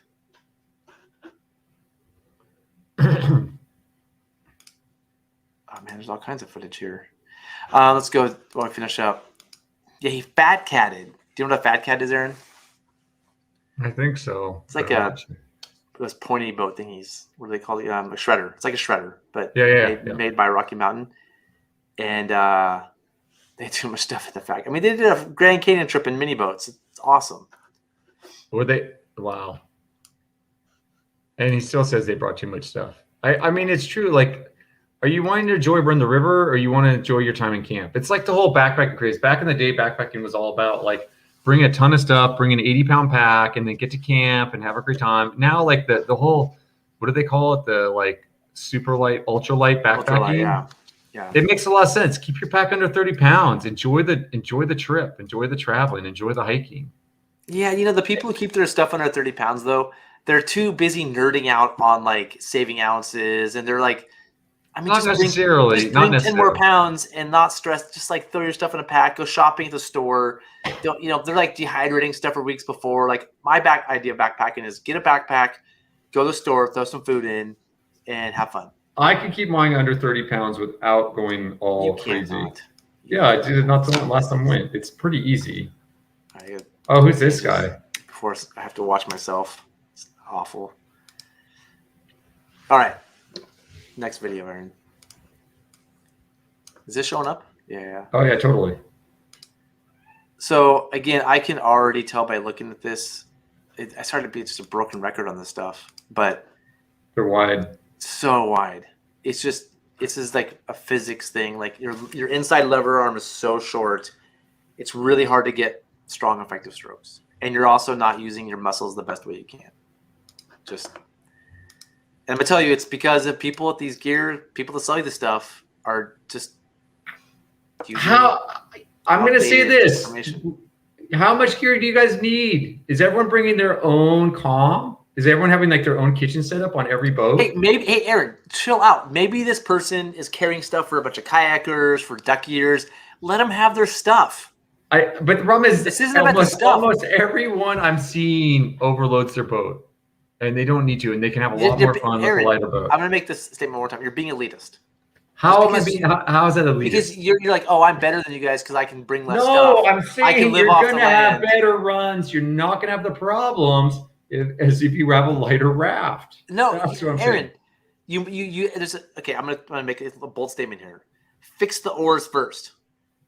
The problem is the oars, and every one of these. You see a heavy boat, I see oars that make it hard. I'm going to say this: bring the stuff. If they were all rowing your super lightweight boat with the same oar setup, they'd be fine. Yeah, of course, but there's no stuff. Okay. Aaron, there's also 18-foot gearboats on that trip carrying all the stuff. We're not going to sit in a circle and sing Kumbaya and like smell pine cones. We want to like have a beer or two, sit in a chair. Okay. Like have some beer or two, 4 nights, 3 nights, 4 days. That's like a 6-pack. A person.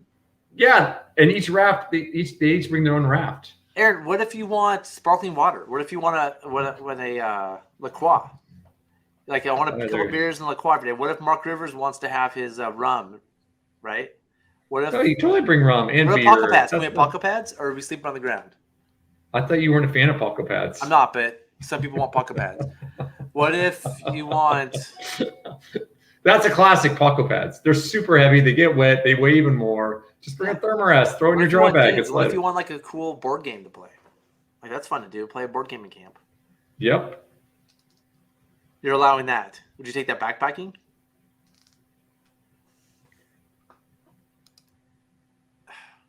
I'm not. I'm just saying, Zach. You don't have to go to the same extreme as backpacking. If it were backpacking, he'd have one bag in front of him that's like this big. But that's why he's not going backpacking, so he can. No, but my point is he's got like 50. He's got enough. It could be other people's stuff. People that would go backpacking. It could be other people's stuff. Okay, so let's move on. Mark's on your side. Mark Rivers, comma PT, comma DPT, comma badass. I thought we were bros. I thought we had something going on. Taking Aaron's side isn't. Yeah, it's not part of our pact. And Rick, yeah, you guys. Aaron's minimalist. And he's the other word, whatever that word was. Let me go back. Elitist. And he's elite. You're minimalist and elitist. You're both. Fine, you're both. You should do your garage to show what you'll bring on a 7-day. Oh man, that's a lot of work. 7-day sandwich. It's pretty easy. It isn't that hard. It's you wear some clothes. You wear some clothes. No, don't bring chairs. Just sit on the ground. No, bring chairs. Don't be what? savages. You can sit on your raft. You just party on the raft. Just go hang out on the raft. No, it's going to be hot out there. You're going to sit on the raft anyways. No, you want to hang out in camp, have a fire, or just sit in a circle, and everyone wants you all like Fred Flintstone out there. Yeah. This isn't hard. You bring a box with dishes and pots and pans. You bring a box with staples like, I don't know, ketchup and oil and stuff. You bring fire pan, chairs, some to wash dishes in, some buckets to wash dishes in. No, fire pan are a pain. Don't bring a whole fire pan. They bring a fire pan. Wait, if you're required to on the salmon, but that's besides the point. Use a fire pan, everyone. Like you have to bring one. You have to bring. You should always bring one. And a fire blanket. Don't make fire rings. So have a fire pan. Next time we're in the same place, we can each have what we would bring on a 7-day salmon, and we can compare them. That would be really fun. It's the same thing, Aaron. It's the same thing. I just bring chairs. That's the difference. No, I would bring a little stove. You bring a huge ass stove and a huge table and all this big stuff. Hey, Aaron, I'll bring a small stove too. Our guides want the 6-burner. I'm happy with the 4-burner. I'll make it work. No. When I say small stove, I mean like what are those things called? Light? No, the ones that are the quick boil, the jet boil. I'll bring a jet boil. Are you talking about a private trip or commercial trip? Yeah, private. That's what we're talking about, right? I mean, if it's a private trip, Aaron, I'll just bring a fire pan and cook on the fire. There we go. Aaron, I'm with you. I'm with you. We're gonna go. Hold on. If you want to go minimalist, I will beat you a minimalist. I mean, I have my box of stuff right here. I have make yourself big so we can see you, Zach. So you can I have my jet boilie thingy here. I mean, I have the stuff right. I have my little propylene. Aaron, this is a titanium pot for cooking water on a fire. It's blackened. And this is specifically to heat up water on a fire. It's blackened for the fire. Titanium. A titanium coffee press. Mountain Homes. Yeah, you see, you're even more of a nerder when it comes to ultralight. I wouldn't do that stuff. I would just go light with cheap. I would go to the titanium sporks. I'm with you 100%. I'm with you. No, you're not, because you're spending. Zach, you spend all this money on more gear. You don't need to do that. Just bring a regular spoon. One regular spoon. Yeah, well, that's bring a regular spoon. Yeah, no, I hear you. You can bring a regular spoon. But my point is, let's be honest, the spork does not work as a fork. It works. It's fine. Aaron, let me go back. I think here's the difference. Fork is overrated. Aaron, you and I work a lot of commercial trips, and we're used to bringing all this stuff to make it comfortable for our guests and to make good food and take care of people. So when we go on private trips, it's like, let's just bring the spork and let's just like sleep in a ducky. We want to just relax, not set things up and cook food, right? That's because we do it all the time. A vacation for me is not bringing all the stuff. So I am minimalist like you, but I'm not going to judge people for bringing stuff because this is their one river trip a year. Maybe they do 3 or 4 a year. They want to bring their stuff and enjoy stuff. I understand that. I just want people to think like, maybe think twice about bringing all that stuff so you can enjoy your time on the river a little bit more. That's elitist. No, it's not. It's about safety. It's about enjoying being there. You can enjoy being there with all the stuff. Yeah, but when you're spending all your time huffing up and down the beach. 14 bags of back. I don't want to eat back. I have those. Yeah, I don't want to. Especially rafting. No, don't need to do I'll bring real food. I'll literally backpack in when I bring those. I'll just go to the store and buy I have quick meals for stuff. Pop-up pit. We bought one this year. It broke. What's a pop-up pit? It's this new thing that's really easy for fire pans that I've been told to use. They're pretty cool. They're like squares and or whatever, but it broke pretty quickly. It's probably great for private, but for commercial, it's too much. Yeah. Homemade baking dish fire pan. Yeah, it's nice to have some cool things. That's exactly. And I'm not saying just don't bring everything. Don't think, oh, I need this too, and I need this, and this. Like, just choose a couple things. Okay, bring a board game. Cool, bring a board game. Yeah, the pop-up pit is pretty cool, but it's not super durable. And in my experience, I have other outfitters that use it and do fine. We broke ours pretty quick.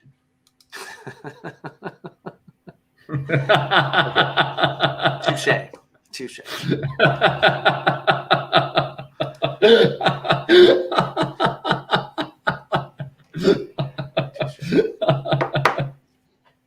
But that's my point, Mark.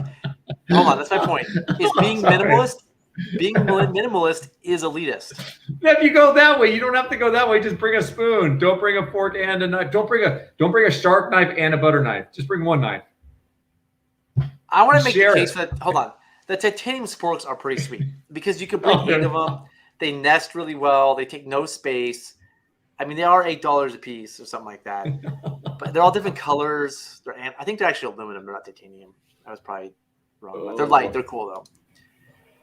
Pop-up. Yeah, those pop-up pits are pretty sweet.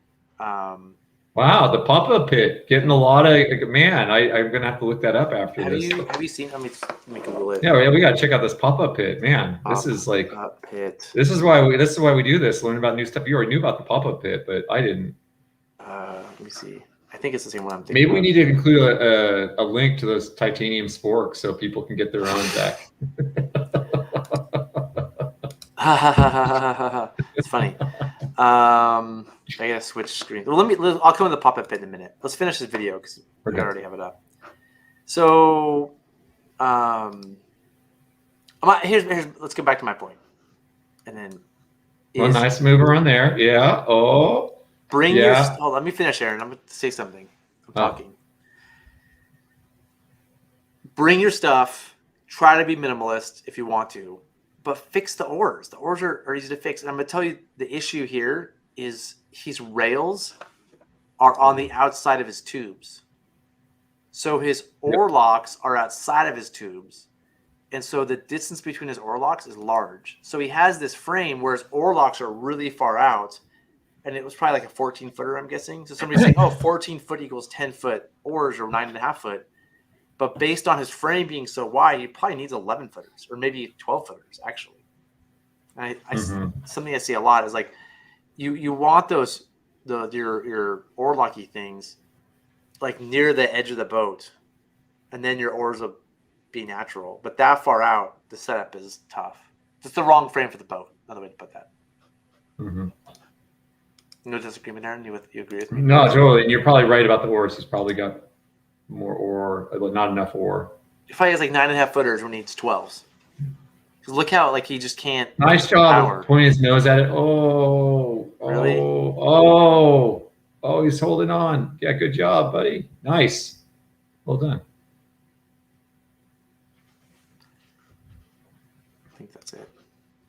So Zach, if you're such a big fan of pins and clips, why do you have most of your guests on trips use rights on rowing schools? Aaron, we talked about this at the beginning.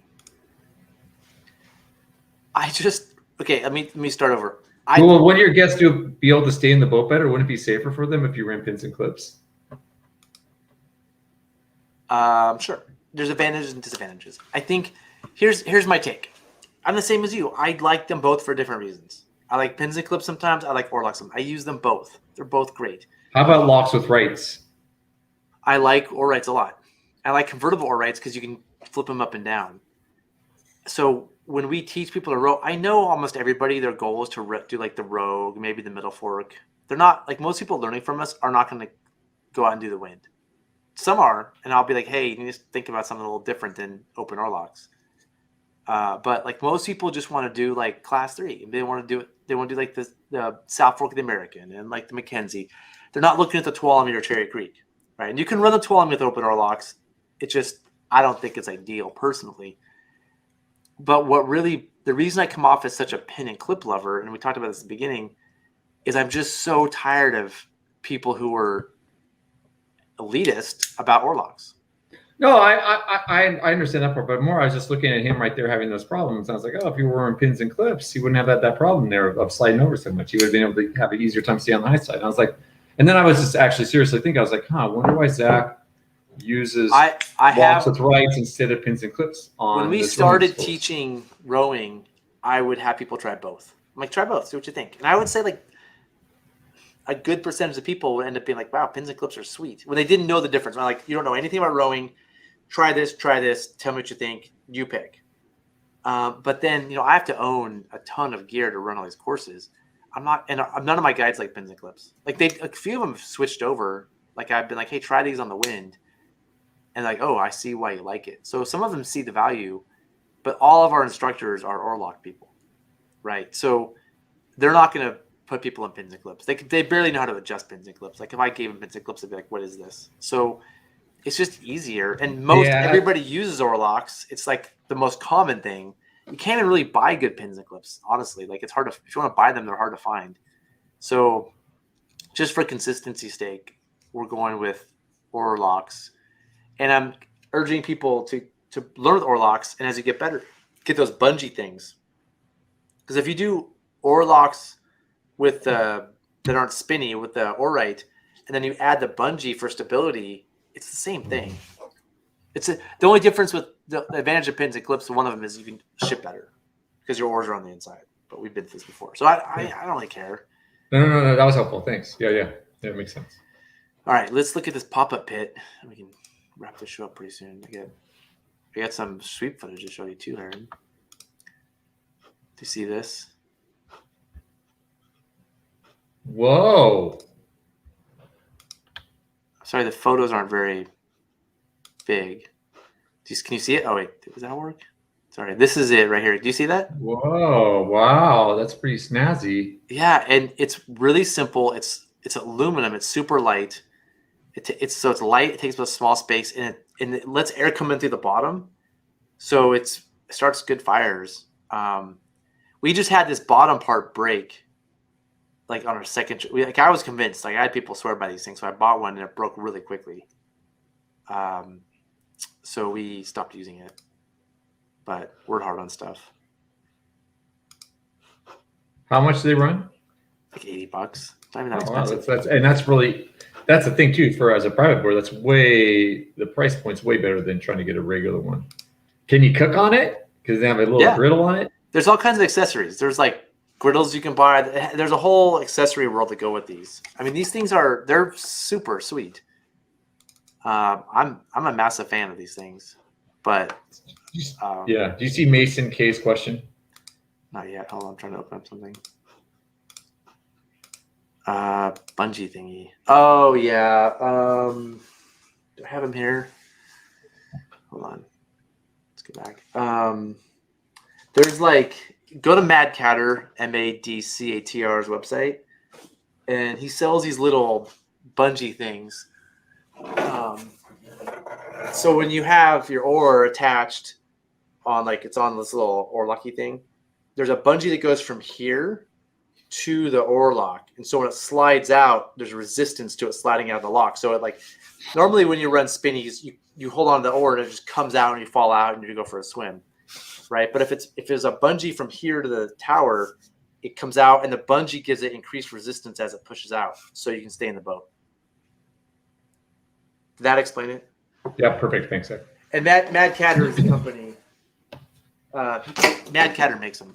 And you want to read the next one too. We want to keep going because this is good for you. Replace parts if they fail and they want to know. Very little ash. Yeah, that's the one thing too. It doesn't create much ash. Oh, cool. I'll actually have my guides drive from Idaho because it broke pretty quick. I was pretty stoked on it and got the guides all excited about it. And to have your fire pan break on day 3 of a middle four trip is kind of a bummer. Do you, Zach, sometimes, I'm not saying your guides would do this, sometimes when guides don't like gear, they break it on purpose so they don't have to keep it. They liked it. They brought it. I gave them the choice. Do you want this new light thing or do you want the heavy old thing? Give us the new light thing, please. And then it broke and they were like, okay, they started actually, I can't remember what they did. The bottom part that folds down wouldn't fold down. So they had to carry it as one big piece.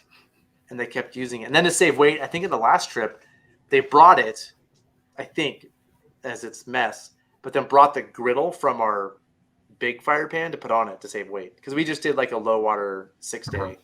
So they were trying to cut weight. They didn't do it. I know what you're talking about. They didn't do a purposeful break job. Right. So we're on with our equivalent of wind footage. Yeah, I'm going to make you tired of sweep boat footage here pretty quick. I got hours and hours and hours. I just did 2 sweep trips. So videoed all the rapids. I got. It seems like being a sweep boat driver is all about looking cool. Yeah. Do I look cool? Well, I'm not. I don't really. I'm not a person to answer that question. Like, I don't know what is and isn't cool, but I can tell that I think they're cool, but I don't know the difference between which ones are really cool and which ones aren't cool. They all seem cool to me.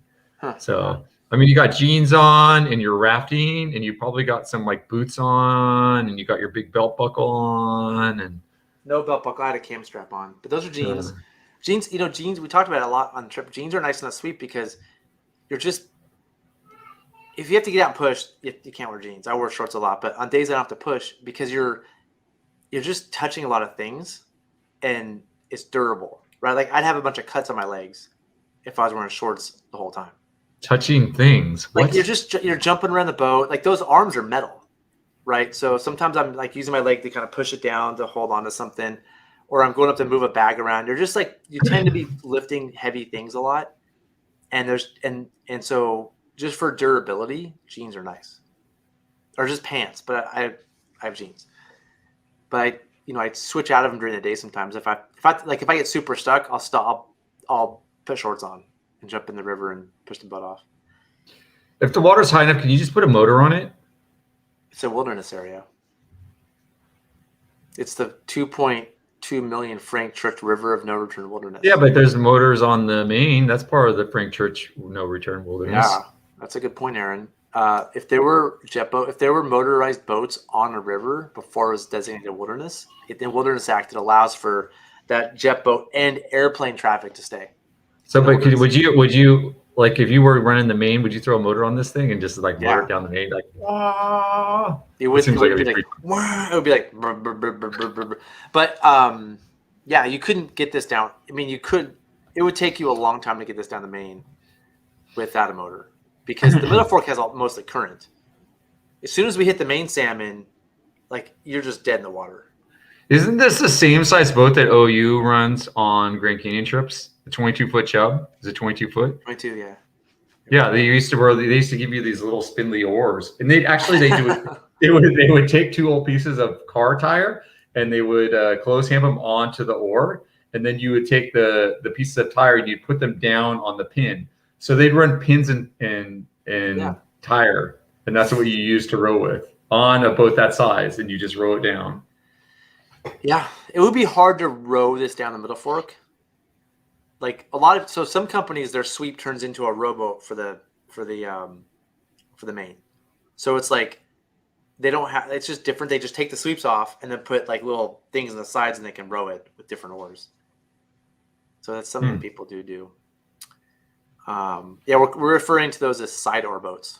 So when I'm a sweep boat driver, I refer to everybody else as side oar boaters. Right. Okay, and then who's elitist? Oh, that's elitist. Yeah, no, that's very elitist. No, hey, Aaron, it's fun to be elitist, but it's meant as a joke, right? All right, so here's some video. This is Tappan Falls. That's Super Kevin. Yeah. Oh, remind me to talk about the shoes. The shoes you talked about those shoes last week. Yeah, I wore them on this trip. I can tell you about what I did actually. Oh, did I talk about them? When I was in Salmon after the trip. Yeah. I bought those as hiking shoes, but I just happened to wear them on the trip, and they're sweet river shoes. Actually, your feet stay wet all day, but they're great for pushing up. Have you ever wrapped one of these, Zach? No, knock on wood. Can I ask the next question? Yeah. Has your company ever wrapped one? No, I don't think so. How about flipped one? No. Only they flips and wraps happen like. It's pretty rare to have a boat flip or wrap. So I was on a Middle Fork trip when a sweep flipped. What is your plan? Do you have what is your emergency action plan if you do flip one? I don't know. Am I supposed to have an emergency action plan for flipping a sweep? I don't know. I mean, what do you do? I mean, is it just going to use the whole trip just done? Are you going to lose everything? Are I the mean, clothes all going to fall out? the And joke we used to you say about sweep boating is if you flip or wrap that boat, you swim to shore and hike out, and you never talk to anybody from that company ever again. That's like the joke because it's devastating. Yeah, I remember seeing this stuff all over, like parts of groovers and steaks floating downstream and asparagus and just everything else, dry bags, like just stuff everywhere, all over in eddies. It was a disaster. Yeah. I have some photos I'm gonna try to look up here in a second. So when you look at how things are tied in, those are our guest dry bags. There's a rope tying them in. Yeah. It would probably keep them in the boat if it flipped, but a lot of this stuff is not tied in, or it's like kind of tied in. But what about the boards you're standing on? Will those just fall off? So the black things, these things here, those are tables. They're tied in with a cam strap on each end. These are but the box. I'm on top of boxes, and those are not tied in at all. The lids aren't even clasped down. Like if that boat flipped, those boxes would sink with everything in them. Like they don't even latch down. They just open up at will. Are there ever days where you're like, oh, this is a big day, so I'm gonna latch this stuff down? The latches on those boxes don't even exist. They're broken off and they don't even exist. You can't latch those boxes down. But yeah, I mean, yeah, there's days I tie it down better than others. Yeah. Like an easy day, I'd always tie the guest bags in, but like you can see like in front of me, there's that pocket pad with like a rope tied on over the top. Yeah. That's just like below there are chairs and groovers, right? So if I wrapped, it would kind of keep them in. Some days I won't even tie that rope down. I'll just like, I'm like, today's there's nothing happening. Where like this is Tappan and Cove Creek, so things are fairly tied in. But a lot of this stuff is just free. Like it's just, if you have wrapped or flipped, it'd be devastating. And I have some photos of a pretty nasty wrap. Maybe I can show. I have a few photos of. It's hard to show photos of the wraps because there's the company name in it because it's on the boat. I'm like, hey, here's a company that totally messed up. So I'll try to find some, but it's ugly. It's ugly when they wrap or flip. That's for sure. And you could potentially, depending how bad it is, end the trip. Like, hey, I think that the one that flipped I think they flew out early. If it flips, I mean, if this boat flips, I lose the camp. I have the stove, I have the kitchen comm, and it's not tied in. Like it's all gone. So like you can't cook food if this boat flips. And people's stuff hopefully stays attached to that boat. It's tied in okay, but not like it depends how bad. And the other problem is you're way out ahead in front of the trip. So you flip the sweep, right? Yeah, there's no rescue. And the rest of the trip, like, we'll take our time to get down to camp. And so like the sweep that I know that flipped, I think they start seeing some stuff on the shore and they're like, huh. Yeah. But they didn't know. What rapid? Oh, it might be Red Side. Might have been Red Side. Is that one where there's like you kind of enter on the right and there's some big rocks? Yeah. Yeah. I think it was Red Side. I mean, you can't fly up below there. So if that happens there, you just paddle out to the takeout and buy everybody food. Yeah, but it was too late. So that night they had to go out the next day. I think you're right. It was the last day. So I guess they didn't fly out. Yeah, the next day was the last day, right? The next day would be the last day. Yeah, next day. Yeah, once you're at Red Side, you only have one more night. Yeah, and so I think maybe it was the second to last night. But it was, there was stuff everywhere. And they got to camp that night, and they didn't have food. They were just like, yeah. You have because there's food in the rafts too. So you have food. but minimal. Yeah, like there's some food. But a little bits left over. Probably lost some that night's main dinner, and you probably lost a stove. And what are you going to sleep on? Yeah. Where are you going to sleep? And this is one of those. This wasn't like a rugged, like this wasn't a minimalist trip. This is one of those. Set up the tents for people type of trip. So. Yeah. Well, so yeah. No, it's was a level. We haven't had a disaster yet. Knock on wood. I got to tell you, the week before this. So Kevin and I are by ourselves this day, but the weeks before this, I had a chase boat. So sometimes there's a raft following me. And because it was low, this is Mark to answer your question. It's just below 1.5, which is way lower than you saw when you came with us a couple years ago. He was asking what level when the sweep flipped. Oh, yeah. And I think it was like 3 or 4 feet, I want to say. Yeah. 3 They feet flipped a maybe. Kramer before, too. There's a sweep that flipped a Kramer before. There's one that flipped at high water at Murph's. Oof. Oh. It's gone. Trip ender right there. Day one trip ender. So, sorry. But the trip before this, so we're going into Cove Creek, which is where there's been a lot of sweep wraps this year. Like I've heard of, there's a launch where there's 4 commercial companies, and there were 3 sweep wraps in the same day even. So a lot of boats were wrapping here in Cove Creek, and a lot of Z rigs at Cove Creek this year. And so above it, I had a chase boat, and I was like, "Hey, can you run ahead of us just in case we wrap to pick up all the stuff that floats by?" So just because I had a chase boat, I was like, "Hey," but he ended up getting stuck at Tappan because some people like I went, and then some people cut in front of him and got stuck. So I can't. I'm not going to pull a sweep boat over to wait for him.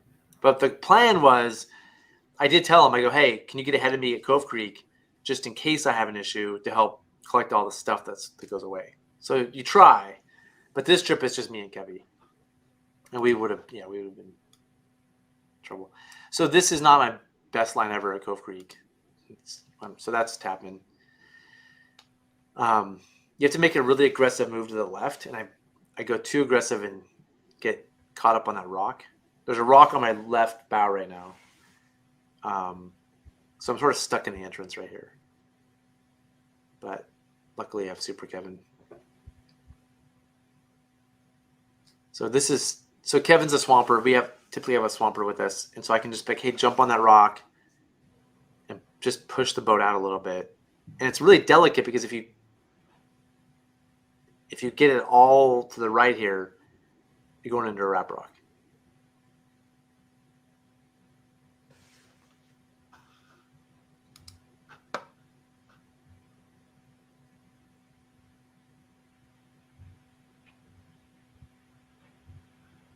So right there, that rock, Aaron, do you see that rock right there? Yeah. That's where a bunch of sweep boats have wrapped this summer. And one of them I heard even like went up on it and came off at a higher level, came off then the downside and almost downstream flipped off that rock. Well, it doesn't look. It looks like it'd be hard to wrap. It looks like you just more get perched on it. Yeah, I think at different flows. Mm-hmm. I think it was actually higher levels. I don't know. I just heard there's been a lot of Z rigs here at Cove Creek this summer, and the photos I have of actually another sweep. One of the guides from another company sent me photos of another company sweep. Right, this is Tappan Falls. So they went pretty far to the right here, and they pinned a boat on that rock right there. Oh. So they had the boat just like, and the front sweep got sideways and broke the sweep arm. I think the sweep arm, it was a J rig, so it's a 2 tubes instead of the donut boat. And you can't let the front sweep turn sideways, or they'll, because it doesn't like pivot like that. And so it turned all the way sideways, broke the sweep arm, and then like was pinned up against that rock, and the back end got shoved down to the back in that back current, and they were there for 3 hours pulling it off. So I was terrified at this point because I didn't want to be that person. So there's been a lot of carnage. Anyway, that's the sweep boat footage. Yeah, here's what we have, Aaron. We have lots of wind footage. We have lots of sweep boat footage, and we have lots of what's the other thing? We have lots of. I think that's it. I'll get some rogue footage in a couple weeks. But the moral of the story here is, if those of you out there watching want us to review videos, please send them to Aaron at aaron@riversnotions.com so I don't have to bore you with more video of me boating. Yeah. You don't sound like you really want the people to send stuff that badly, Zach. You're like, I do. Yeah, you can send stuff to Aaron if you don't want to watch me boat. No, I do, because for 2 reasons. Okay. One, I have to go out and get this footage. So I have to be the nerd with the GoPro on me all the time. Like I go, "Hey, it's me with the GoPro on." So like, it's always a little embarrassing to take footage of myself all the time. But yeah, it's more fun. Like it feels like you guys are tired of me. I mean, It's fun seeing I don't different want. runs.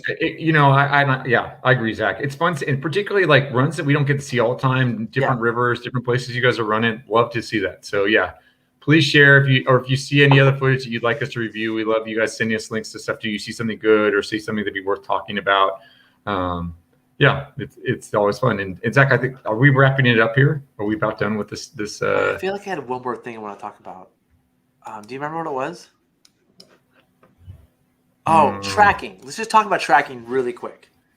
I had this epiphany with tracking. Then we'll wrap it up. It's been 2 hours, but we got to go. Yeah, we're at the 2 hour mark, and you want to start talking about tracking. Let's just do it really quick. And we can talk about it more in detail because it's in the title of the thing. So let's just finish up. I had this epiphany about tracking because I don't really teach tracking. I don't teach it when I teach rowing, and I'm wondering why. And I think I've been thinking about this a lot. I do it all the time. Like I use tracking all the time when I boat. But what I worry that happens is that people get too focused in their boating on like they're pointing their boat a certain way and pushing the moves. And I think that people will learn to track and they will track naturally, but I don't want to encourage people to track because they get so focused on pushing and tracking that you see them as they move from like class 3 to class 4 not being able to pull. And I think a thing I see a lot is people trying to push. And I hear people, like students even, I teach them pulling should be your default thing in maneuvering rapids. Pushing is something you work into. And they think that for that reason, they think pushing is better and pointing your boat is better. And so when they pull the rapid, they're like, hey, I'm really sorry I pulled that. They say that to me, like, hey, I'm really sorry I pulled that. I'm like, no, you're supposed to pull that. And this is big because I see so many people make mistakes trying to push a move they shouldn't push, or trying to catch an eddy on a continuous river by pushing, and they just float by and miss it, especially on the middle fork. I see so many mistakes by guides and private boaters thinking that pushing is superior, and that's what led to their wrap, their missed eddy. I see a lot of missed eddies. A lot of people pushing into eddies in the middle fork, and they just don't make it. So you still need to use tracking to get into your eddy. You can pull, to get into eddy, you can just like pull and ferry over into an eddy. Not a strong eddy, not a real eddy fence. You can't do that. No, you're right. I mean, you're right, but on the middle fork, there's not big eddy fences. What I'm talking about, like on the middle fork, a lot of times it's like barely an eddy, and you have to get 5 boats pulled over. The middle fork doesn't have eddies. It's just got like current along shore. Yeah, that's a whole different ballgame. But my point is, like, people are so taught that like push track, when like you can't take that to the middle fork at 4 feet or even lower. I think you're correlating pushing and tracking, and I don't think those need to be correlated. I think my purpose of talking about tracking is just to understand if the boat floats, where is it going? What does it want to do? That's what I use. I'm not saying, hey, you just need to understand the boat is going to track, particularly with heavier boats, with 6 loads and paddle boats, and with heavier gear boats. And see, I'm much more from the side of, I've taught a lot of commercial guides. And commercial guides, we rarely get to run light boats. And as a commercial guide, you have to understand tracking. And most of those guys who have problems, that's kind of my point, Zach. They're running their boats like private boaters who don't care about tracking, but they've got really heavy boats. If you want to run a heavy boat, you've got to be aware of tracking. You got to run it like a commercial guide much more. So if you want to run a light boat, yeah, you can pull off and stuff. You don't have to worry much about tracking. So I think the tracking for me isn't like, it's not like, hey, let's always track everywhere. It's like, understand there's tracking. So if you're trying to pull with an upstream ferry and you got a heavy gear boat, no, get more angle, get perpendicular to the current. And my theme is always, hey, get perpendicular current or pull downstream if you have to make a tough move, because you're working 100%. Against tracking. No, I agree 100%. So I think we're in the same place at the end. In paddle boats, same thing. I think we agree. What I wanted to share is with the audience, because I think we agree that's 100%. Mm-hmm. But I think where we get caught up is like, I think people promote tracking too much. Tracking is a tool, a thing that boats do, especially when they're heavy. right? But like last episode, when somebody's like airboats don't track, like does it really matter if it's empty, right? Or who cares if it doesn't track? Like That's an interesting point. you don't like Going back to the airboat conversation. That's an interesting. because It's interesting. I think people. I just find it annoying because like it's a squirrely.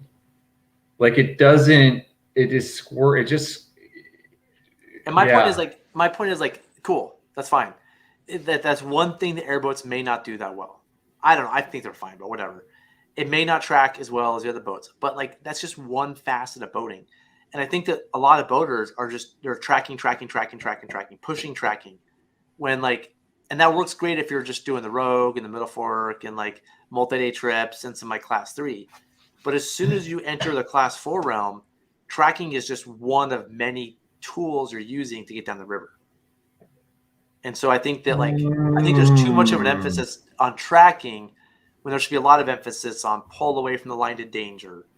Like I think ferry, downstream ferry, like all the other tools you need to run rapids. I feel like tracking is continually. I am fighting tracking continuously in Class 4 and 5, and that's the problem.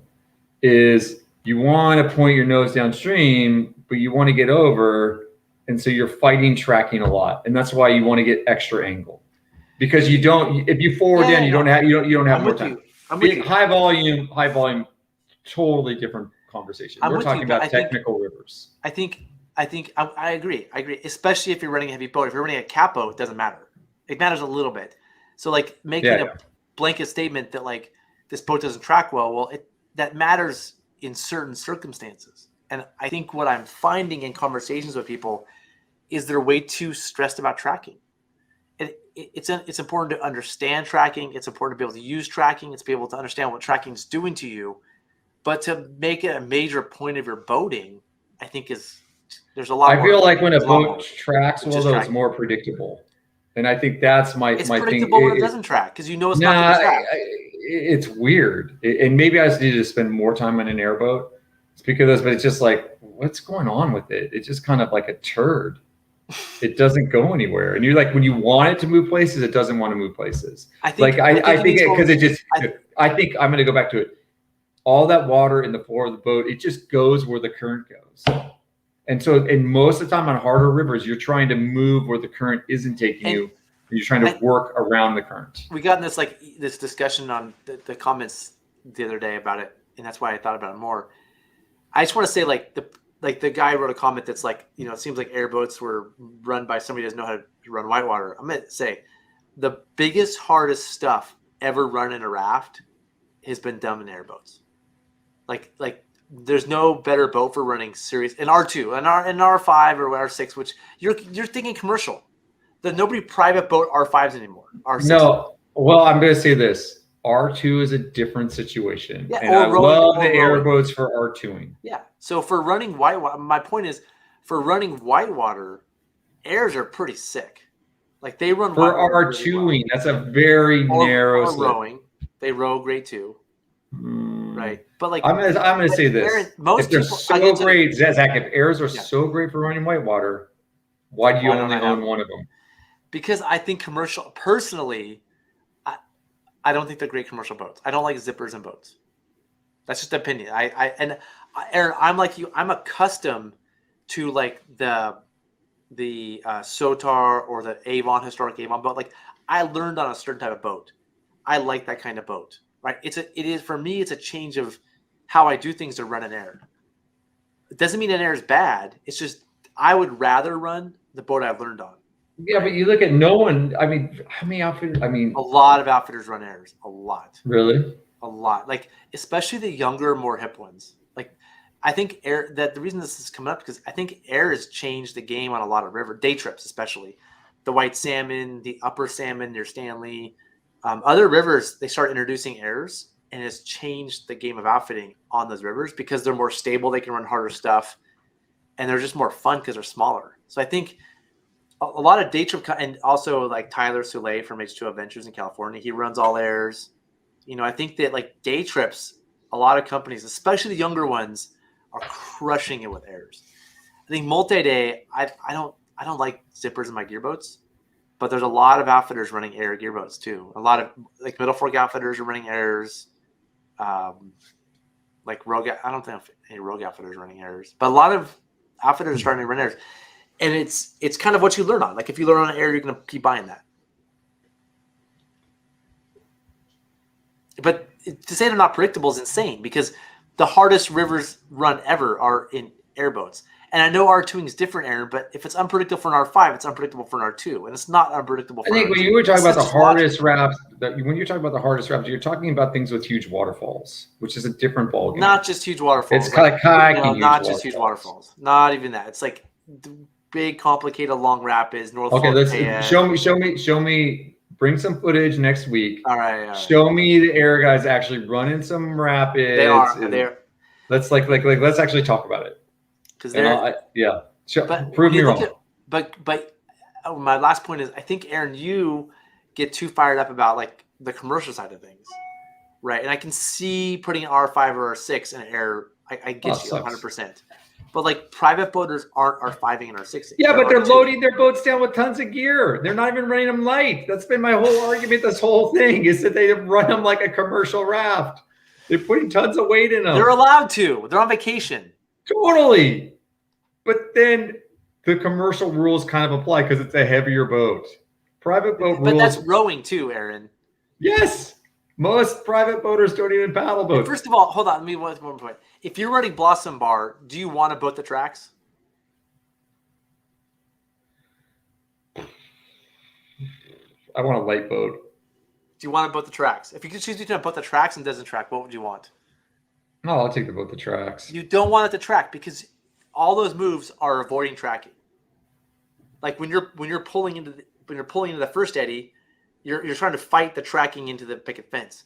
And the next time you do that next move, you're trying to fight the tracking. You might have a point, but I'm not going to agree with you. Yeah. No, I mean, it's an interesting point, but just in general, no, because that's one spot. And for everything else, I'd rather track. But my point is, in Blossom Bar, maybe you don't want the tracking. I can see how the rest of the river you do want the tracking because you can just point downstream and do your funny little like spinny oar things where you just like push the boat down like all the heroes do.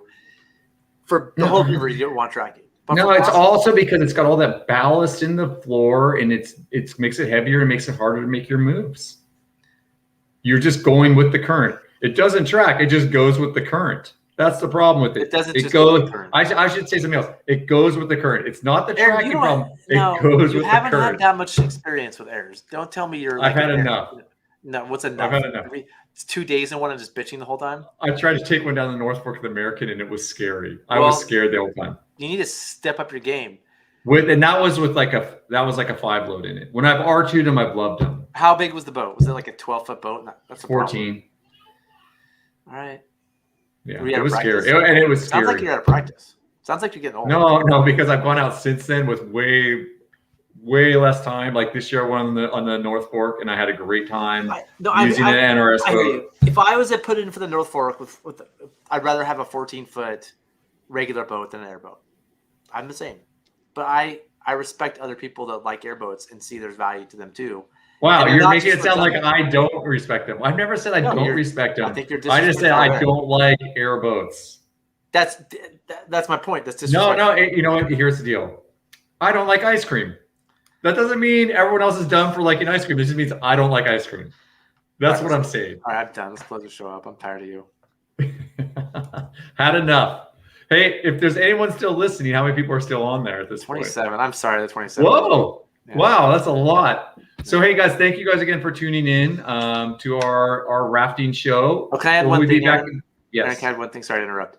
I want to give our disclaimer again. This is entertainment. Okay, we might have said things that were just entertaining and funny to us. Use our thoughts at your own risk. Sorry, now go ahead. Yes, hopefully we're just provoking some thought and don't take anything we say as like this is the way to do it. All right. So, Zach, next week are we around? Yeah. Oh, great. We're on a roll here. Yeah, next week we'll be back Friday at 2 p.m. Pacific Standard Time. We got to be careful. At some point in here, we're going to switch to daylight savings time. You have to move it back once we do that? I don't know. It gets confusing. I've got to think about it. I think actually we can just keep it the same time and it'll work better for me because it'll be an hour later here. Okay. So, If you haven't done so, please hit that like button. And of course, follow Zach on all his social media so he can have lots of followers and be really cool in Don't social forget media my world. Z Collier on Instagram and Twitter. Look who just showed up. No, the next one. No, go to the next one. Yeah. Oh, yeah. Just listen to the end. Don't have to listen to the whole show. And come back next week. Hopefully, Zach's going to show some footage of airs, and we're going to talk about airs. Aaron, how about you show some footage for once? Of airs? How about you put some footage together? You really want me to show footage, bring out footage of airboats to show that airboats run well? I'll do it. I got it. Yeah. Oh man, Chuck, I'm gonna go to Titan next week, I think too. I won't be. Maybe I'll go to Titan Thursday and bring footage Friday. Ooh.